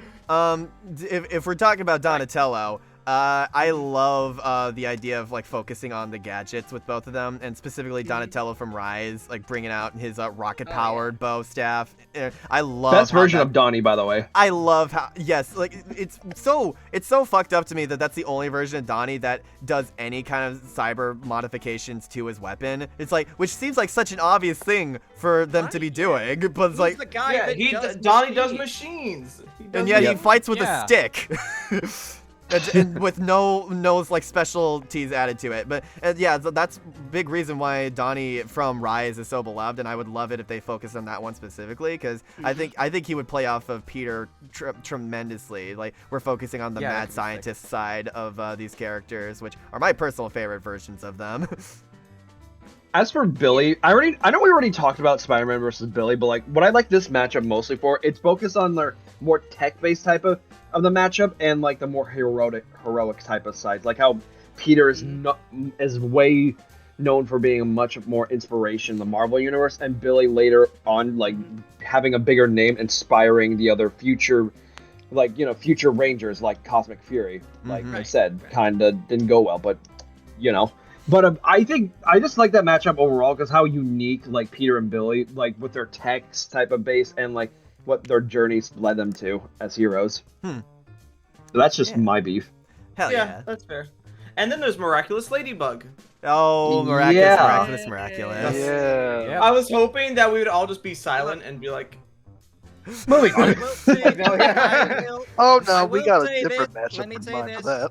The character designs are pretty decent for some of them. Yeah. Right. Except for the I got bubbler. Always hate the bubbler. the bubble. Okay, Oh, God. I am He the looks ridiculous. I am the bubbling bubbler. I'm sure to bubbling the bubble. But yeah, The dirty Yeah, bubble. I can, Like Ladybug- I don't hate I can I don't see hate the Ladybug. I No, just I don't. don't I don't. prefer. Oh, I just looked up the bubbler's character design. Yeah. Oh. Oh, okay, now I gotta see I this think I right know. now. I think I know what Post he it. looks like. He looks like the villain from that the Thief and the Cobbler movie. Oh, you're right. That is so awkward. Oh But my he's got god. he's got a I know, giant yeah, pacifier. Yep. Oh, what the fuck? Why? I know. I knew. Oh I wait, no, saw that's this not first. pacifier. That's a bubble wand. Oh, I Oh, knew that's I right. saw that. There was a. What No, the the fuck? pacifier's on his head. There was a my God. baby villain at one point. Wah. Like, I genuinely think they had a figure. baby that like grew into a kaiju at some point. Of course. Where the milk at? Where the milk? Yo, where my fucking milk at, bitch? This is another one of those. This kind of falls under the Danny Phantom thing, where just like the Why does he look show's like a Smurf? creator is just like a nightmare. Yeah. Oh yeah. He looks like a bootleg Smurf. It's just gonna this section's just gonna turn into a slandering bubbler the entire time. Slandering Bubbler and Thomas Astruck. Well, okay. And then we have. Yeah, and then we have. let's give Ladybug a little bit of credit, okay? Because her show has been going on for a very long time. It has a very passionate fan base, and Ladybug versus Spider-Man is without a doubt one of the more unique cape shit battles because there's a genuine discussion to be had about how her specific power set would interact with Spider-Man's because she's essentially the like Toodles like hero of teenage cartoons. And it would be interesting seeing how that kind of luck would apply and how Spider-Man, specifically Peter, would be able to adapt to that, like as the fight goes on. And from what I know, it is a very close fight. So I honestly don't know who would win, like in this poll, like which character would get the most votes, because it feels like a very like even spread of different fan bases competing against each other. Did we talk about Joseph, or did we just? No, well, I just said he was an industry plant, but like I would love to talk about him more. Yeah, because Joseph Joestar. We can talk about Joseph until the cows come home. My favorite Joestar, besides Johnny, but we're not there yet. Just so good. Yes, Papa. I do want to say like the Death Battle Judgment server, you know, where like we all like host the Death Battle reactions. A lot of people in that server hate Spider-Man versus Joseph, yet it's my favorite for both. Really? I didn't know they hate it. Yeah, they hate it. And it's like, I mean, you got Spider-Sense versus Sugini Omaiwa. Like, come on, that's fun. You can't act like that isn't at least a little fun. The next thing you're going to say is, with great power comes great responsibility. That's the. Oh, I thought you were gonna say the next thing you're gonna say is your spider sense is tingling. My spider sense is tingling. Oh. For those guys among us, yes, Jonathan exactly, just man. said was your next line is. Yes. Sugini Omaiwa. I'm trying. And just like Joseph using Hamon on everyday objects to play off of Spider-Man's tech could be fun, and honestly, also giving him like Hermit Purple, because like there are they can swing around together. At some point. He doesn't quite swing around with it in the same way that Spidey does with his webs, but he could still use Hermit Purple to Yeah, he did for a bit, but he usually uses it to like grab things from afar, like when he took the coal tar barrel. You know, I do like this one. I do like it. Yes, thank you. I will say, like, I don't necessarily hate the idea, especially since, like, you know, Joseph, he is also my favorite Joestar. I do like it. Yeah. It's just like, I feel like it's like the matchup itself is just kind of weird sounding to me, because you have Peter Parker, who's like, he's like famously known as being like the working class superhero. Like he's, you know, like a dirt poor like kid from Queens who like gets, you know, the power to be like a hero. And then you have Joseph, who's just like, I don't know, he's just a kid who just just does whatever he wants. I don't know. He's from New York. He's from New York. I get that. From New York. I think it's fun. And they're both racist. Okay, I don't know about that, but wait, I can't believe you referenced that of all things. Okay. I will say that while Joseph doesn't really fit like all of Spider-Man, I think that you can make a handful of themes work, like Uncle Ben and like a Granny Arena, possibly, like someone who really shaped their morals. I want to see like she didn't die though. I want to see Joseph try to. I know. I will never forgive the Japanese. I want to see I want to see like Joseph try to hide from Spider-Man by bringing back Tequila Joestar. Oh yeah, Tequila yes sir. Tequila Joestar, let's go. I have to look that up real quick to. I think regardless. Oh yes, that was a funny gag. He's basically Bugs Bunny of anime. Let's be real. Yeah. Pretty much so. I was gonna say, regardless of what matchup Joseph ever got on Death Battle, I just need there to be like a bit of the fight where like like his opponent is doing some crazy shit, and then Joseph like just like looks at it and then starts running away. Yeah. Yep. Yeah, You exactly. gotta have that. All I could do. I could take or leave a majority of Frickin', Joseph's you know what? matchups, I admittedly. like the Japanese dub, but frickin' Ben Diskin screaming "Run for your life" will not get. Oh old. yeah. I would love for Yeah. I would love a part for Peter to be like, are you sure you're from New York? You almost sound like you're from England. Mhm. What is your accent? Yeah. So yeah, Spider-Man. like- I'm rooting for Honest- Spider-Man a lot in this tournament. I hope he gets far. Yeah, Yeah, me me too. Of Yeah. all the Marvel superheroes, he is the one in most need of a run back. Especially since Batman's Definitely. been on the show 4 times. Yeah, Which is ridiculous at this point. That's the And main 2 reason I didn't GBXs, want. Don't forget that. That's the main reason I fought against him being on our matchup spread, because that would be the most disappointing outcome if after all of this we just get a rematch between Spider-Man and Batman of all Batman, characters. Spider-Man. Exactly. Like that would legitimately take so much like of the fun out of this if that happened. Yeah. Yeah, Correct. Yeah. It's just the thing we always talk about. Like, if ever Spider-Man or Captain America return to Death Battle, I do not envy the people who have to research all of that material. Yeah. Yeah. Eh, Spider-Man's story in particular goes in some really weird directions. Like poor Hmm. Peter.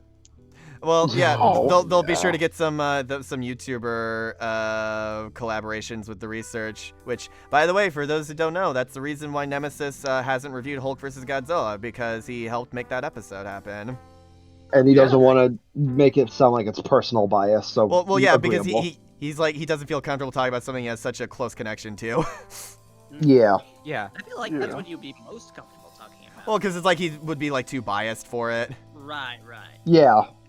So anyway, Spider-Man, Sporting Man, would love to see you back on the show. Spider-Man. Yeah, and no,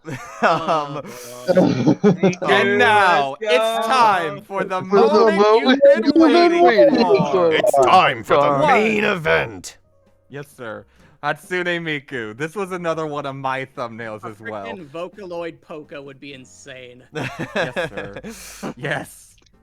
In fact, like that's actually relevant since we have Weird Al here. Like that was a suggestion I brought up. That's why, yeah. I'm surprised we It was- didn't do Michael Jackson, but I understand why. I'm surprised God. we didn't Yeah. have Sora from fucking Oh my god, Hololive. Vocaloid. Why didn't I think of Pokaloid?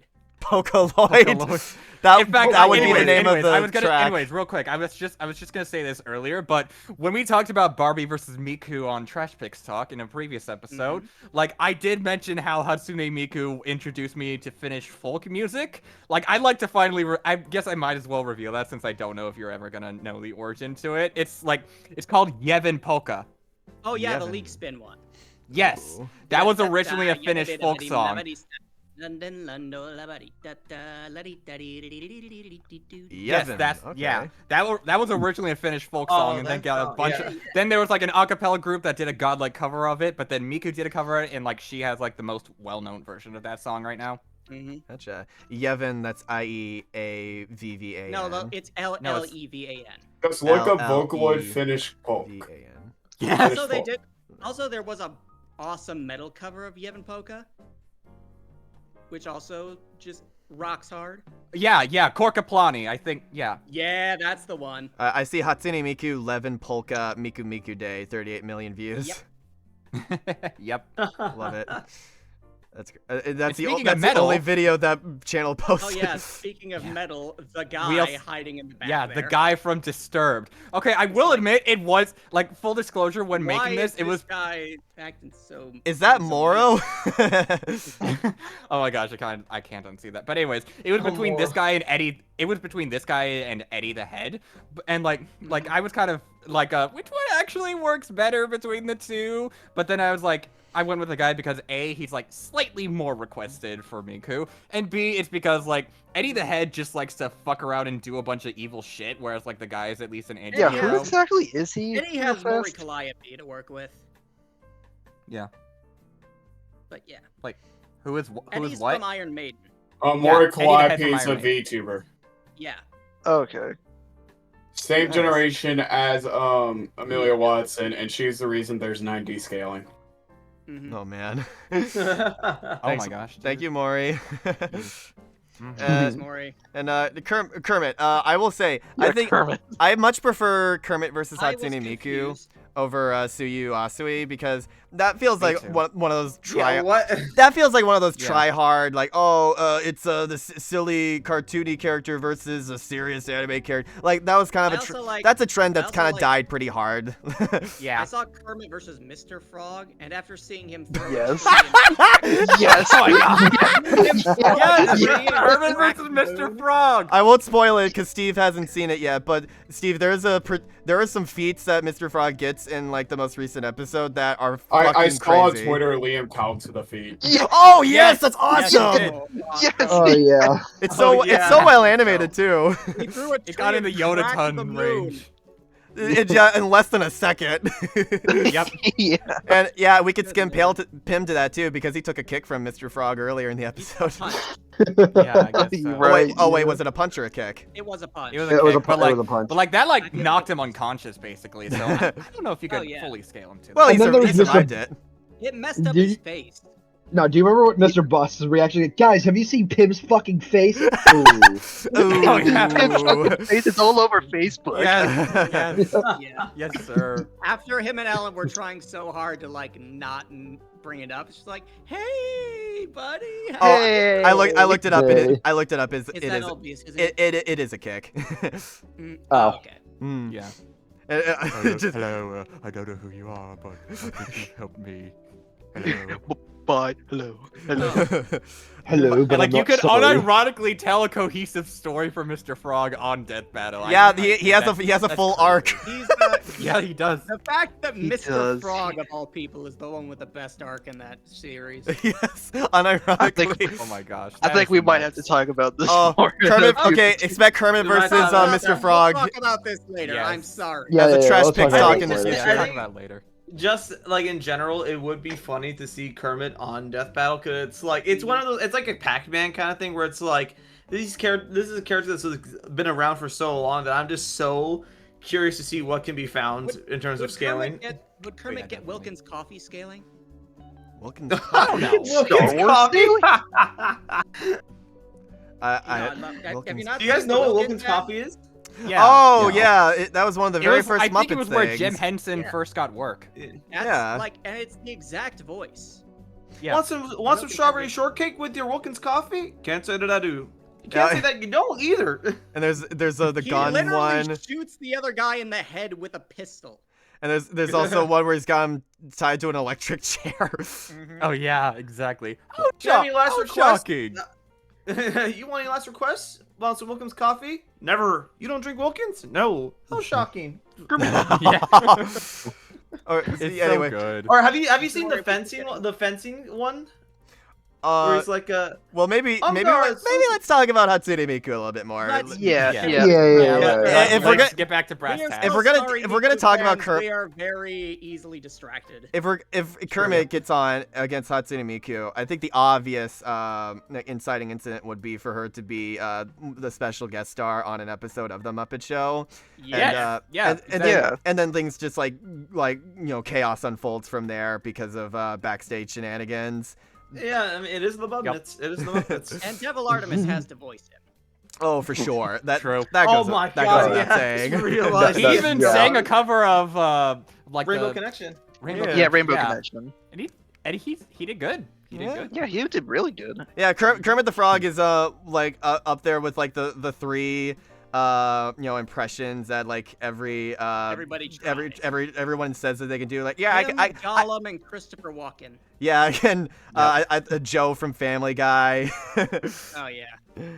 And many people can't really like get those same mannerisms that Jim Henson had. But I give a lot of credit to Devil for like his take on Kermit. It's very like casual and fun, and Yeah. obviously. Here's the thing. I think Weird Al versus Hatsune Miku would be a great Werewolf Commission. Yes. absolutely. Yeah, absolutely. It would. would be funny, yeah. It's their If I can plug something, I did do composite Weird Al versus composite Jack Black. Ooh. Ooh. Where can we Which- find How that? high Would be did awesome. composite Weird Al get?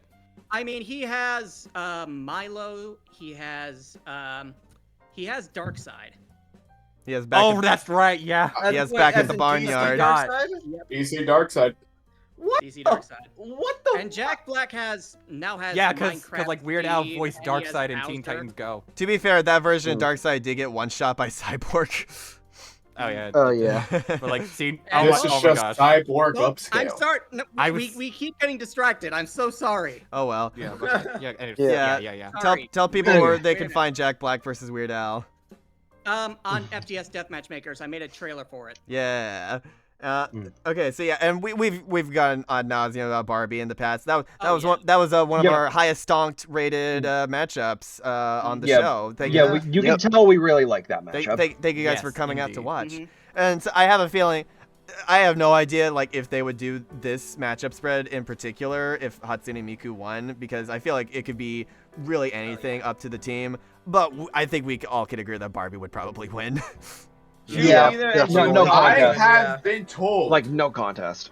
Oh, no, I was thinking of something else. Never mind. It's East versus West again. Hell yeah. Yes, we love East versus Yes, sir. West, and we Wait, love yay. Miku potentially killing Barbie with the Miku beam. And Yeah. just Yes, we do. continuing And her that. giving the Yes. Seto Kaiba pose.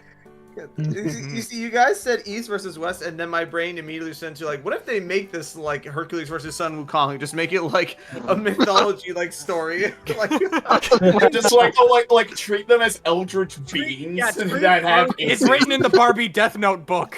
Barbie Get, is get the same narrator. Yes. the same Our narrator, story yes. begins. No. Get the narrator as the announcer for the concert. Oh man, Yes. that, Oh my god. that, yes, that would would be a deep cut. so perfect. I guess either Yeah. that or Nervous Nick. Yeah. Hell yeah. Oh my god, that is too Funny. fucking funny, bro. I love that. I love it. Yay. All right.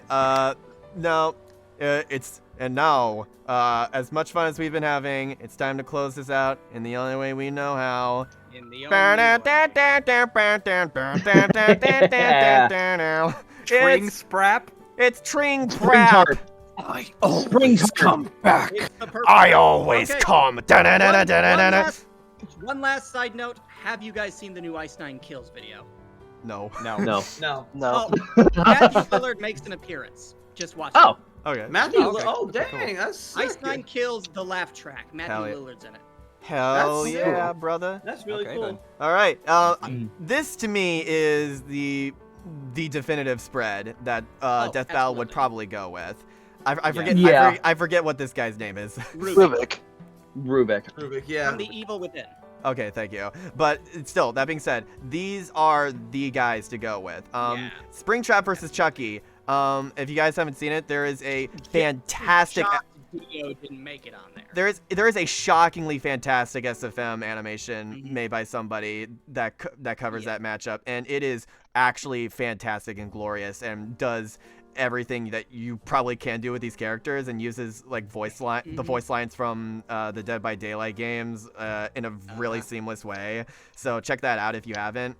And we talked about Springtrap versus Bendy before in the past. That's also a very cool one. So let's talk a little bit about Evil Within. What do we have any experience to go with that?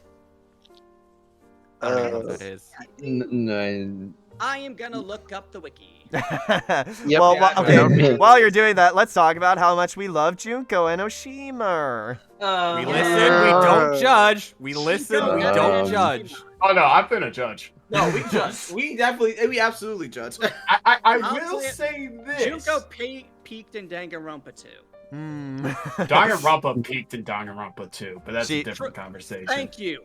It did. My blood is boiling as we speak. They're doing a remaster of Danganronpa 2. That's how much it peaked. I'm so excited about that. By the way, the idea of them doing That is- alternate like kills. And that's the one Danganronpa game where they could do like an alternate universe thing because it's so disconnected from everything else. Yeah, and it doesn't ruin the canon at all. Exactly. So I am super excited for that. They gave the PNGs rap battle editing, guys. It's so crazy. Just Junko is like this fucking meme of a character. Well, to be fair, I know it sounds Springtrap like is I'm too. kind of hating. This is how I talk about Danganronpa, even though I like it. Danganronpa is one of those things where it's like we love it, but sometimes it makes it really hard to love it. It makes it really hard. Yeah, it has. Its Juko, the twist of Juko in the first game, fucking phenomenal. I wish I wasn't spoiled on it, but it was a good twist. I was spoiled on it too. Don't worry. Second game twist, that was also good, but then after that, downhill. To be fair, you don't really need to talk about the later games with the Junko and Oshima analysis because they don't really matter. It's literally just the first game. Yeah. But wait, doesn't she have access? I do like the idea of them both having like AI counterparts. Yeah. Because that could be a good way to like they both have their human-esque counterparts. They have their robot bears that they can send after everyone. They have their AI counterparts. They have their ways of showing up after death and taking over people's minds, and I can see the appeal. Time to play a game of disappearing robot bears. It's just the scene from Indie Cross where like Springtrap summons all the FNAF animatronics. Okay, hold on. All right, I know I'm sounding like a hater. I really don't care. Indie Cross did way too much to give Springtrap aura. It did so much. It had to carry him. Oh yeah, a lot in that sense. Yeah. Hey, Springtrap is a cool character. I think Springtrap's a cool villain. I think it'll be a lot of fun to have him on the show. I would want I want them to make fun of the movie a little bit and have Boonsick be like and where he gave the most unearned I always come back in cinema history. Yeah. I always come back. I figured out who Can the entire Springtrap analysis just have a picture of Markiplier reacting to the bite of 87 just in the top corner? Hopefully, I hope that happens. Okay. If that's the case. That would be kind of funny. So, Rubik is another intelligent serial killer that was never technically caught. They were behind a huge missing person case. And he also has association with fire and technological know-how. Cool. And then continued their murder spree after their being caught. Okay. It's okay. Okay, I see it. I can see it. And like the only reason I said Rubik should take the 4th spot is because I saw a really cool like I think that's what we agreed on. Yeah. Because they did it in like the FNAF like pixel art. Where you know what? I'm gonna look for it and give them the proper credit. Okay. Yeah. Really. While we wait for that, I just gotta say one thing. I've been hearing a lot of people being like, "I hope Springtrap wins," while one person's like, "The moment Team Boomstick loses, they're gonna like vote out Springtrap," because Springtrap has been like a big talk recently ever since it started. Personally, with me, I'd kind of like to see him on the show just to explore how they tackle FNAF, because while I won't say it has the most easiest lore, I gotta say he is like one of the most focal points of the series. Yeah, and I'd be very, very fun to see. Oh, for sure. Yeah, it's just his entire story throughout all the games is so interesting, I guess. Okay, the fan art was by Portalius666. Right. Sorry, I was just. Oh yeah, you're good. Fair. All right. That was no good spot. No worries. So I think narrowing it down as to who I would vote for, because I don't know a whole lot about Evil Within, I can't really speak to that. I would probably take Chucky off because going off of the logic of that SFM animation already gives us like everything we could ask for. That I'm fine with that because I'm satisfied with it. I want the first Danganronpa episode to be Monokuma Koro Sensei. Yes, that's why I would also I think take we all Junko agree that should be the first and only Danganronpa episode. So I'd be fine unless they have the balls to do Launch versus Toko Fukawa. Yes. No. Oh my god. Yes. If Springtrap does win, I'm going for Launch of all characters. I will say that is the only matchup that I've done a Brandon Yates commission for. Yes. Oh, that was you. Yeah. Awesome. That was me. If Springtrap does win the poll, I'm going for Bendy because I just feel like I was about to say the same. Wise, I think Springtrap versus Bendy is like the best in my opinion. Bendy's an and also I don't really got much for Junko Trap. And nothing against the matchup. And you could even consider it a spiritual successor to that SFM animation because, spoiler alert, it ends with Bendy kidnapping Springtrap into the Ink Dimension. Yeah, dragging him Yeah, down. I think Springtrap And were keep to in- win, though. and I the would probably matchup's vote very Bendy close. too. Yeah, So- keep in yeah. mind the matchup's really close because it can go either way thanks to the like Silver Eyes novels or the Springtrap books. Wild. I will wild. say, out of all these, it is Bendy for me. Hmm. If I had to pick Yeah, one.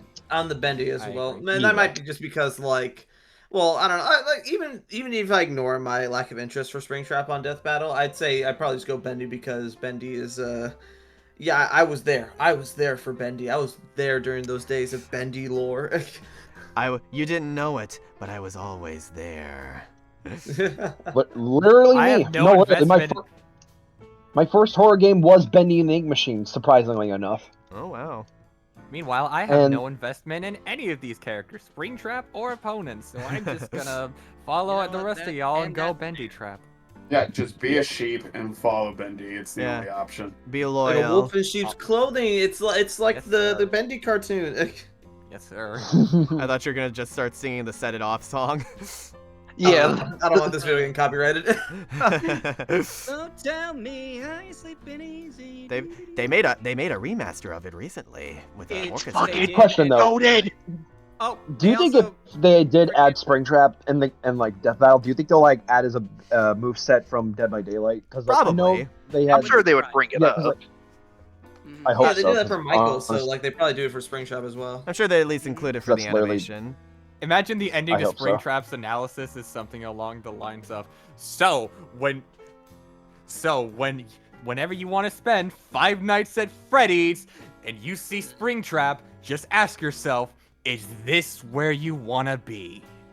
Yeah. So he's the swing and a miss runner up because he's always gonna come back first. Because Springtrap is always gonna Another come 5 back nights. for another Always 5 gonna nights. 5 nights. Yeah, I was thinking. I was trying like, to make it like his the Wile E. Coyote analysis ending. Yeah, I was gonna say it has to be like some like Yeah. corny thing that's just like in case you if you want to spend 5 nights at Freddy's, you better make sure your security doesn't get breached because he'll always come back. Be sure to secure your britches.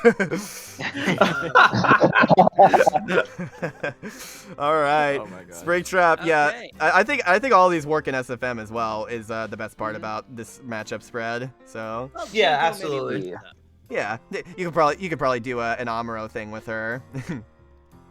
though. Okay, I thought of one more. Oh. When you come face to face with Springtrap, you're gonna need some help wanted. God damn it! Nice. They're getting Ew. worse. You're gonna need some 5 Nights at Freddy's. Just like not even trying. Yeah, it's like not even subtle. You're at gonna all. It's need just some like- 5 Nights at Freddy's sister location. Oh, so that's Yep. why it's called that. Yeah. Okay. I think we've taken this to. I will say my favorite meme in regards to Springtrap versus Junko. I know nothing about the matchup, but what I gather from it is it's the mental gymnastics meme, and Junko's going through all these crazy things about how I gotta like predict the future. He doesn't know my moves. I'm just gonna be faster than him. And first Springtrap is just like, oh look, a single Monokuma. And he just touches it and turns into a black, dark, chaotic void of just horrible Eldritch abomination. So like, yeah, if you want to know why I'm not a big fan of the matchup, that's why. So there you go. Yep. We done it. That's all 16 done it. characters. Let's go! Awesome. Yeah. Oh my god. What a In journey. one recording. That was. We are at. We're almost at 3 hours for this recording, but not quite. We did it, Lit. boys. Damn. We did. Yeah. We freaking did it. We managed to do double a. We managed to do a sub 3 hours. Let's fucking go. Yeah. Yep. And this is where we end it, right now. I mean, unless you guys want to talk about anything else. Nope. All right. Let's talk about how we're gonna end this video. How about the way? We always do? Thank you all so much for joining us. I hope you all. That's all, folks. I hope you all like these matchups as much as we did. Let us know who you're gonna be rooting for in the island, and let us know what your matchup spread for each of your favorite characters would be, and if there's anything you would have changed about how we talked about it. And be sure to stay tuned for the next episode of Trash Picks Talk. Take care. Bye-bye. Bye. See ya. I was trying. I promise we'll always come back.